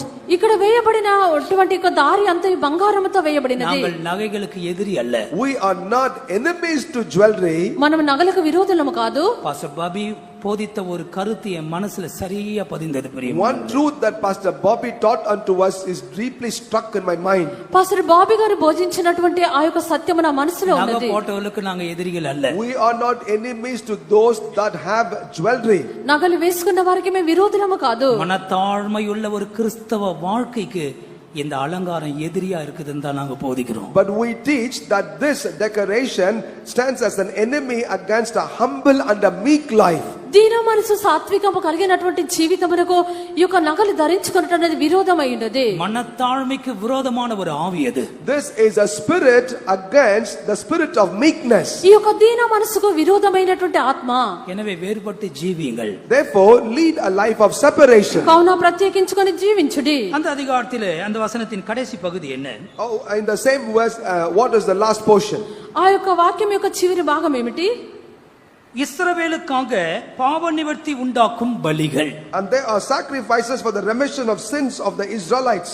ఇశ్రాయేలుకు పాప ప్రాయశ్చిత్తం కలుగుటకైనా పాప పరిహార్థ బలులు. பாவ நிவர்த்தி உண்டாக்கும் பலியின் ஒரு பகுதி உண்டு, ஆனா மறந்தே போனாங்க. And there is an aspect which is for the remission or purging of the sins. They forgot that completely. పాప పరిహారార్థ బలులను ఒక విషయము కలదు, వీరు దాన్ని మర్చిపోయిరి. இதன் அர்த்தம் என்ன? What does that mean? దీని యొక్క అర్థం ఏమిటి? ஒரு தேவ பிள்ளை பாவமில்லாத வாழ்க்கையை அவன் முயற்சிக்க வேண்டும், வாஞ்சிக்கணும். A child of God will have to both desire and also endeavor to lead a life without sin. ఒక దేవుని యొక్క బిడ్డ పాపము లేనటువంటి జీవితం నిమిత్తము ప్రయత్నించవలెను, ఆశించవలెను. அதான் பாவ நிவர்த்தி, பாவ பாவம் இல்லாத ஒரு வாழ்க்கைக்காக உண்டான ஒரு விஷயம். And that is the matter concerning the remission of sins or a life without sin. అదే పాప పరిహారార్థమైనటువంటి జీవితము. இப்ப அவர்கள் என்ன சொல்லுகிறார்கள்? Now what do they say? ఇప్పుడు వారు ఏమి చెప్పుచున్నారు? வருஷந்தோறும் நாங்கள் சேக்கலில் 1/3 கொடுப்போம். அந்த கடனை ஏற்றுக்கிட்டாங்களா? Now they say, therefore hereafter 1/3 part of a shekel we will offer unto the Lord, we will thus pay our debt back. ఆకు ప్రతి సంవత్సరమందును మేము చెల్లించవలసినటువంటి అప్పును మేము తీర్చెదము. எல்லாம் எழுதி கையெழுத்து போட்டிருக்கிறார்கள். Every one of them have written and signed. ప్రతి ఒక్కరు రాసి వారు సంతకం వేసి ఉన్నారు. இந்த ஆவிக்குரிய கருத்துக்களை உணர்ந்து ஜீவித்தால் போதும். It is enough if we understand the spiritual meanings thereof and live ఈ యొక్క thereby. ఆత్మీయమైనటువంటి అర్థములు గ్రహించి జీవించినట్లయితే చాలును. இவர்கள் எழுதின கடைசி விஷயம் என்ன? What is the last indictment they've written? వీరు రాసినటువంటి చివరి విషయం ఏమిటి? 35 39 மட்டும் நீங்களே வீட்டுல போய் பொறுமையா வாசிக்கொள்ளுங்கள். When you go home, read from verse 35 through 39 carefully. 35వ వాక్యం నుండి 39వ వాక్యం వరకు మీరే వెళ్ళి చదువుకొనుడి. அதுல நிறைய 7 காரியங்களிலே அவர்கள் முதற் பலனை கொண்டு வந்து கொடுக்கணுமா? There are 7 areas in which they will have to bring the first fruits. వారు 7 కార్యములందు ప్రథమ ఫలములను చెల్లించవలెను. விருட்சங்களிலே மரங்களிலே பழுக்கிற முதற் பலன், The first fruits of the trees. ఆ యొక్క వృక్షముల యొక్క ప్రథమ ఫలములు. முதல்ல ஒரு குழந்தை பிறந்தா அதையும் கூட கர்த்தர் கொடுக்கணுமா? Even when the first child is born, the child also must be offered to the Lord. మొదటిగా ఒక బిడ్డ జన్మించినట్లయితే వాని కూడా ప్రభువుకి ఇవ్వవలెను. முதற் பேர் எல்லாம் கர்த்தர் கொடுத்துடணும். All that is firstborn must be given to the Lord. ఈ యొక్క జ్యేష్ఠ పుత్రులు అందరూ దేవునికి ఇవ్వవలెను. ஒரு ஆடு ஒரு குட்டி போட்ட முத குட்டியே, மாட்டு கண்ணு போட்ட முத எல்லாமே கர்த்தர் கொடுத்துடணும். When the goat yield the first lamb, that must be offered unto the Lord. ఒక మేక ఈనినట్లయితే ఆ మొదటి దాన్ని దేవునికి ఇవ్వవలెను. ரொட்டி சுடத்திற்கு மாவு பிசைந்தா ஃபர்ஸ்ட் கொண்டாந்து கொடுக்கணுமா? பைபிள்ல இருக்கு. Even when they need a dough, the first portion of that must be brought unto the house of God. It is written in the Bible. మీ యొక్క పిండిలో ప్రథమ ఫలమును దేవునికి అర్పించవలెను. అది వాక్యమందులో వ్రాయబడి ఉన్నది. இதனுடைய ஆவிக்குரிய அர்த்தம் என்ன? What is the spiritual meaning of these? దీని యొక్క ఆత్మీయ అర్థం ఏమిటి? முதற் பலன் தசமபாகம் என்று சொல்லுகிறது ஒரு ஆழமான சத்தியம். The first fruit and the tithe is our deep doctrine. ఈ యొక్క ప్రథమ ఫలము 10వ వంతు అని చెప్పినప్పుడు అది ఆత్మీయ అర్థము కలదు. பொதுவாக ஒவ்வொரு தேவ பிள்ளைகளும் அபிஷேகம் பண்ணப்பட்ட ஒவ்வொரு தேவ பிள்ளையும் அவர்கள் தான் முதற் பலன். Generally, every spirit baptized, anointed child of God is the first fruit. సమిష్టిగా చూచినప్పుడు అభిషేకం పొందిన ప్రతి దేవుని యొక్క బిడ్డ ప్రథమ ఫలము. ரோமர் 8:23 படிக்கிறோம். We can read about that in Romans chapter 8 verse 23. రోమా 8:23 వాక్యము. ஆவியின் முதற் பலன்களை பெற்றவர்கள், Those are the ones that have received the first fruits of the Spirit. ఆత్మ మొదటి ఫలములు పొందినవారు. இந்த முதற் பலனிலே ஒரு முதற் பலன் இருக்கு. அதுதான் சியோனுக்காக Now அழைக்கப்பட்டவர்கள். there is the first fruit of the first fruit, and that is called unto Zion. ఈ యొక్క ప్రథమ ఫలములో ప్రథమ ఫలమే సియోనుకు పిలువబడిన వారు. அதுபோல தசம பாகம், The same manner is the tithe. ఆ రీతిగానే 10వ వంతు. 10லே 1 கர்த்தருக்கு செலுத்துவது. 1/10 must be offered unto the Lord. 10లో 1 వంతు దేవునికి చెల్లించుట. இது என்னாகும் 18:26 இருக்கு, நீங்க வாசித்துக் கொள்ளுங்கள். You read for yourself in the book of Numbers chapter 18 verse 26. సంఖ్యాకాండము 18:26 వాక్యం మీరే చదువుకొనండి. அப்ப 10ல் 1 லேவியருக்கு கொடுக்கணும். That means 1 of the 10th must be offered unto the Levites. 10లో 1 భాగము లేవీయులకు ఇవ్వవలెను. இந்த லேவி இந்த முதற் பலன்களையும் இந்த தசம பாகத்தை அவன் வாங்கி கொண்டு The Levites, after collecting the first fruit and the tithe, ఈ యొక్క లేవీయుడు యొక్క ప్రథమ ఫలమును దశమ భాగమును తీసుకొని இந்த தசம பாகத்திலே ஒரு தசமாக பாகத்தை கொண்டு போய் பிரதான ஆசாரியனுக்கு கொடுக்கணுமா? he will have to take 1/10 of all that he has received and bring it to the chief priest. ఈ యొక్క దశమ భాగములోని దశమ భాగమును ప్రధాన యాజకునికి ఇవ్వవలెను. அப்ப விசுவாசிகள் தான் தசம பாகங்கள். That means the believers or the tithes. విశ్వాసులందరూ దశమ భాగములో ఉన్నారు. இந்த தசம பாகத்துல ஒரு தசம பாகம் உண்டு, அதுதான் கர்த்தருடைய ஊழியக்காரர்கள். The tithe, there is a tithe of the tithe, and those are the servants of God. ఈ యొక్క దశమ భాగమునందు మరొక దశమ భాగం కలదు, అదే దైవ సేవకులు. இந்த நாட்கள்ல தசம பாகத்துல தசம பாகம் இருக்கிற ஆட்கள் கர்த்தருடைய ஊழியத்திற்காக அழைப்பு பெற்றவர்கள் சீக்கிரமாய் ஊழியத்துக்கு வாருங்கள். Therefore, in these days, those that are called to be tithes of the tithes, have the calling for the ministry, will have to come hastily to the ministry. ఈ యొక్క 10వ వంతులో 10వ వంతుగా ఉండినటువంటి వారు సేవకు పిలువబడినటువంటి వారు సేవకు వచ్చి చేరుడి. பாஸ்டர் ஸ்டீஃபன் சென்டர் பாஸ்டர் இதை சபைகளுக்கு சொல்லும்படி சொன்னார். Pastor Stephen, our center pastor, has counseled us to declare this to the church. మన యొక్క కేంద్ర పాస్టర్గా ఉండినటువంటి పాస్టర్ స్టీఫెన్ గారు ఇది సంఘంలో చెప్పమని చెప్పినారు. ஊழியத்துக்குரியவர்கள் அவங்க தான் முதற் பலன் தசம பாகத்தில் தசம பாகம் அவங்க தான். அவங்கள உங்களை வீட்டுல வச்சிருக்காதீங்க, சீக்கிரமாக ஊழியத்துக்கு அனுப்பிடுங்க. They that belong to the ministry, they are the tithes of the tithes. They must not be kept in your house. They must be released to the ministry as soon as it should be. సేవకు రావాల్సినటువంటి వారు ప్రథమ ఫలము పదవి వంతు వారిని మీ యొక్క ఇంట్లో ఉంచుకొనకూడదు, త్వరగా పంపించుడి. ஊழியத்துக்குரிய ஆட்களை வலுக்கட்டாயமாய் திருப்பி விவாகம் பண்ணி வைத்தால் அவளுக்கு ஆசீர்வாதமாயிராது, அந்த குடும்பங்களுக்கு சாபம் தான் மிஞ்சி இருக்கும். They that are called to be in the ministry, if by compulsion they are called to get married, they shall not be a blessing to such families. They will turn out to be a curse. సేవకు రావాల్సినటువంటి వారిని మీరు బలవంతం చేసి వివాహం చేసినట్లయితే అది వారికి ఆశీర్వాదకరముగా ఉండదు, శాపం కలుగును. பாஸ்டர் எஸ்பி எர்னஸ்ட் இப்படி போதித்திருக்கிறார். Pastor SB Ernest has taught us like this. Pastor SB Ernest గారు ఇలాగన బోధించిరి. கர்த்தருடைய ஊழியர்கள் இயேசுவோடு விவாகமானவர்கள். And they, the ministers of the Lord, are already married with Christ. దైవ సేవకులు యేసుతో వివాహము అయినటువంటి వారు. என் மனதுல நான் இயேசுவோடு விவாகமாயிருக்கிறேன். In my mind I am married to Christ. నా యొక్క మనస్సునందు నేను యేసుతో వివాహం చేసుకుని ఉన్నాను. ஐடாஸ் கட்டரை பார்த்து கேட்டாங்களாம். ஐடாஸ் cutter Unto Idas Kada they asked. ఈ యొక్క వ్యక్తి అడిగి ఉన్నాడు. அவர்கள் ஒரு மிஷனரி, மருத்துவ missionary. She was a medical missionary. అతడు ఒక మందుల సంబంధమైనటువంటి సువార్థికుడు. அவங்க விவாகமாகாமலேயே கர்த்தருக்கு சேவை செய்தவர்கள். As a spinster she continued to minister unto the Lord. వివాహం లేకుండానే ప్రభువుకు సేవ చేసిన వ్యక్తి. நீங்கள் விவாகமே செய்து கொள்ளவில்லையான்னு கேட்ட பொழுது விவாகம் செய்து கொள்ள நேரம் இல்லை, சிந்திக்க கூட எனக்கு நேரம் இல்லைன்னு சொன்னாங்க. When somebody asked as to how come you never got married, she said, I have no time even to think about marriage, then how could I get married? అతడు చెప్పినాడు వివాహం చేసుకుంటకు దాన్ని తలంచుటకు సమయమే లేదు. மேரி ஸ்லெச்சர் ஆப்பிரிக்காவுல போய் கர்த்தருக்காக வாழ்ந்தவர்கள். She went to Africa and lived life for the Lord. Africa దేశంలోకి వెళ్లి ప్రభువు నిమిత్తము జీవించినటువంటి వ్యక్తి. ఎమీ Carmichael అమ్మయార్. Also mother Amy Carmichael.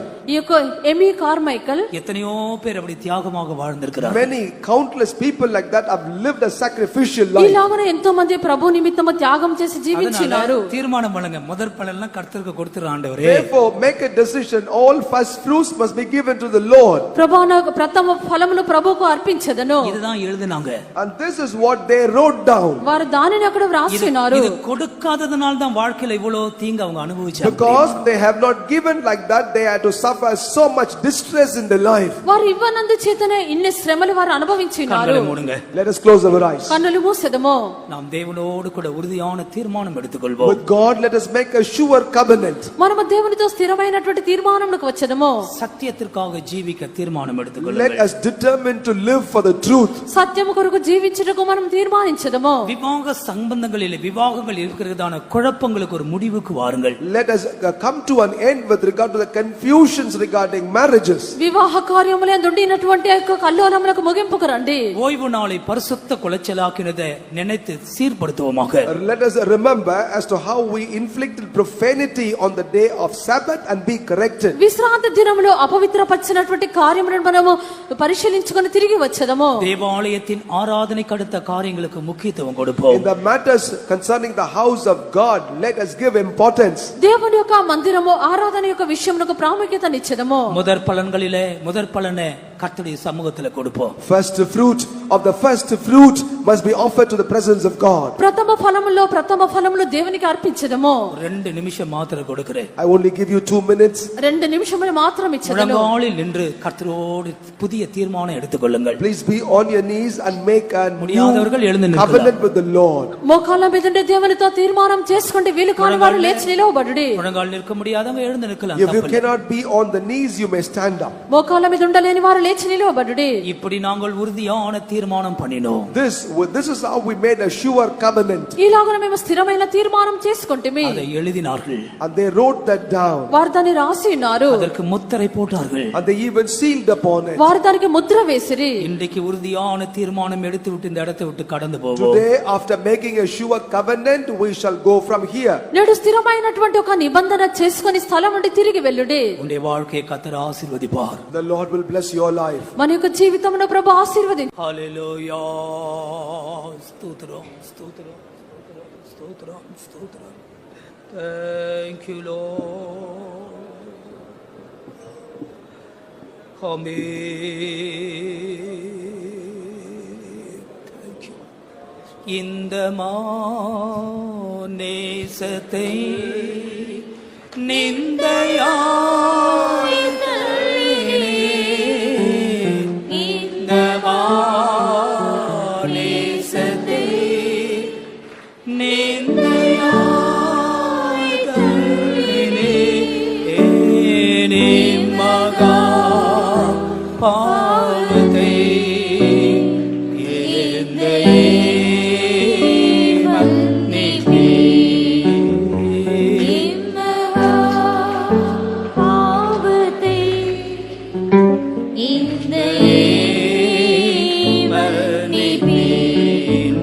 பாவத்தை நேசிக்க நான் செல்வேனோ. பாவத்தை ஹல்லேலூயா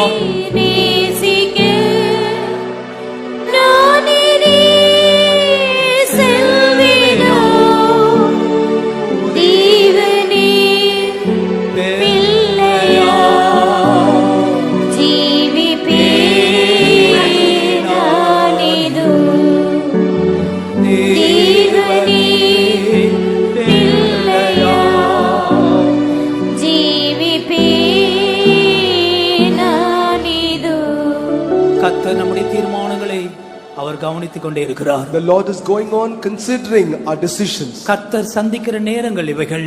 These are the moments in which the Lord encounters us. அருமையான தேவ பிள்ளையே, Beloved child of God, நீ செழிப்பாக வாழ வேண்டிய ஒரு ஆள். you are called to lead a prosperous life. ஆனால் மகா இக்கட்டுக்குள் இருக்கிறாய். But you are now in deep distress. கர்த்தருக்குள் திரும்பி வா. Return unto the Lord. அந்த அன்பின் கரம் உன்னை அழைக்கிறது. The hand of love is inviting you. உன்னை தொட்டு உன்னை மாற்ற போகிறார். He will touch and change you. புதிய தீர்மானத்தோடு வா. Come with the new decisions. இந்த கோரஸை பாட போகிறோம். As we sing this chorus again, ஆவியானவர் நம்முடைய மத்தியிலே அசைவாடி the கொண்டிருக்கிறார். Spirit of God is moving amidst us. ஒரு சொட்டு கண்ணீரோடு கூட தேவ சமூகத்தில் இரு. Come in the presence of God with a drop of tear. தேவனுடைய அன்பு உன்னை சந்திக்கிறது. The love of God is visiting you. பாவத்தை நேசிக்க நான் செல்வேன். எல்லாரும் பாடுங்கள். பாவத்தை நேசிக்க நான் செல்வேனோ. தேவனின் பிள்ளையாய் ஜீவிப்பேன் நானிது. தேவனின் பிள்ளையாய் ஜீவிப்பேன் நானிது. கிறிஸ்தின் மேல் கிறிஸ்தின் மேல் காண்கின்ற அறிவு. ஹல்லேலூயா. கிறிஸ்தின் மேல் கிறிஸ்தின் மேல் காண்கின்ற அறிவு. பிராணநாதன் பிராணநாதன் என் பேர்க்காய் சாகின்றார். Jesus. பிராணநாதன் பிராணநாதன் என் பேர்க்காய் சாகின்றார். பிராணநாதன் பிராணநாதன் என் பேர்க்காய் சாகின்றார். பிராணநாதன் பிராணநாதன் என் பேர்க்காய் சாகின்றார். பிராணநாதன் பிராணநாதன் என் பேர்க்காய் சாகின்றார். கல்வாரியிலிருந்து சிலுவையிலே தொங்கிக் கொண்டிருக்கிறவர் உன்னை நோக்கி பார்க்கிறார். The one hanging on the cross of Calvary is looking at you. என் பிள்ளையே, ஏன் உனக்கு அடிமைத்தனம்? My child, why are you crying? ஏன் மகா இக்கட்டுகள் இருக்கிறாய்? Why are you in great distress? என் வழிகளுக்குள் திரும்பி வா. Return unto my ways. என் கையை பிடித்துக்கொள். Hold on to my hand. என் வேதத்தை நேசி. Love my word. தேவ சமூகத்திற்கு முக்கியத்துவம் கொடு. Give importance to the presence of God. உன்னையே பலியாய் தேவ சத்தத்துக்கு ஒப்புக்கொடு. Offer yourself as a sacrifice to the presence of God. நான் உன்னை நடத்துவேன். I will lead you. நான் உன்னை புதிய பாதையில் நடத்துவேன். I will lead you in the new way. உனக்கு நான் ஜெயம் தருவேன். I will give you victory. உன்னுடைய தோல்வி ஜெயமாய் மாறும். Your victory, your defeat will be a உன்னுடைய victory. கண்ணீரை துடைப்பேன். I will wipe up your tears. உன்னுடைய இருதயத்தில் சந்தோஷத்தை கொடுப்பேன். I will give you joy in your heart. ஹalleluya. ஆமென். கஷ்டங்கள் வந்தாலும் கஷ்டங்கள் நீங்காலும் கஷ்டங்கள் வந்தாலும் கஷ்டங்கள் நீங்காலும் ரோசினே காட்சியை தரிசித்து தீருவி ரோசினே தரிசித்து தீருவி. ஸ்தோத்திரம் ஸ்தோத்திரம். கொஞ்ச நேரம் கர்த்தரை ஸ்தோத்திரிப்போமாக. ஸ்தோத்திரப்பா, ஸ்தோத்திரம் ஸ்தோத்திரம் ஸ்தோத்திரம். ஒரு முறை கூட அவர் அண்டையிலே நம்ம அவர் இழுத்து கொண்டாரே, நன்றியோடு நாம் அவரை ஸ்தோத்திரம் பண்ணுவோம். ஸ்தோத்திரம் ஸ்தோத்திரம் ஸ்தோத்திரம் ஸ்தோத்திரம். ஒரு புதிய தீர்மானத்துக்குள் வர கர்த்தர் கிருபை தந்ததுக்காய் ஸ்தோத்திரிப்போம். ஸ்தோத்திரம் ஸ்தோத்திரம். தொடர்ந்து ஜெயத்தோடு நடத்தும்படியாய் நம் கர்த்தருடைய கரத்தில் ஒப்படுத்து ஸ்தோத்திரிப்போம். ஆமென். ஜெபிப்போம். மகா கிருபையும் இரக்கமும் நிறைந்த எங்கள் நல்ல ஆண்டவரே, நாங்கள் உம்மை நன்றியுள்ள இதயத்தோடு ஸ்தோத்திரிக்கிறோம். இந்த காலைவேளை உம்முடைய சமூகத்தில் நாங்கள் கடந்து வரவும் உம்மை ஆராதித்து மகிமைப்படுத்தும் எங்களுக்கு உதவி செய்த கிருபைக்காக உமக்கு நாங்கள் ஸ்தோத்திரங்களை செலுத்துகிறோம். கர்த்தாவே, இம்மட்டுமாக எங்களோடு கூட இருந்து இந்த ஆராதனையின் ஒவ்வொரு பகுதியும் நீர் பொறுப்படுத்தி நடத்தினதான தயவுக்காக உமக்கு நாங்கள் ஸ்தோத்திரங்களை செலுத்துகிறோம். எருசலேமின் அலங்கங்கள் இடிந்து கிடந்ததை கண்டு நெகேமியா எருசலேமுக்கு வந்து அலங்கத்தை எடுத்து கட்டினது மாத்திரமல்ல, இடிந்து கிடந்ததான அவருடைய ஆவிக்குரிய ஜீவியத்தை கட்டும்படியாக அவன் கிரியை செய்தான். இஸ்ரவேல் ஜனங்கள் அதற்கான உடன்படிக்கையை செய்து கொண்டார்கள்.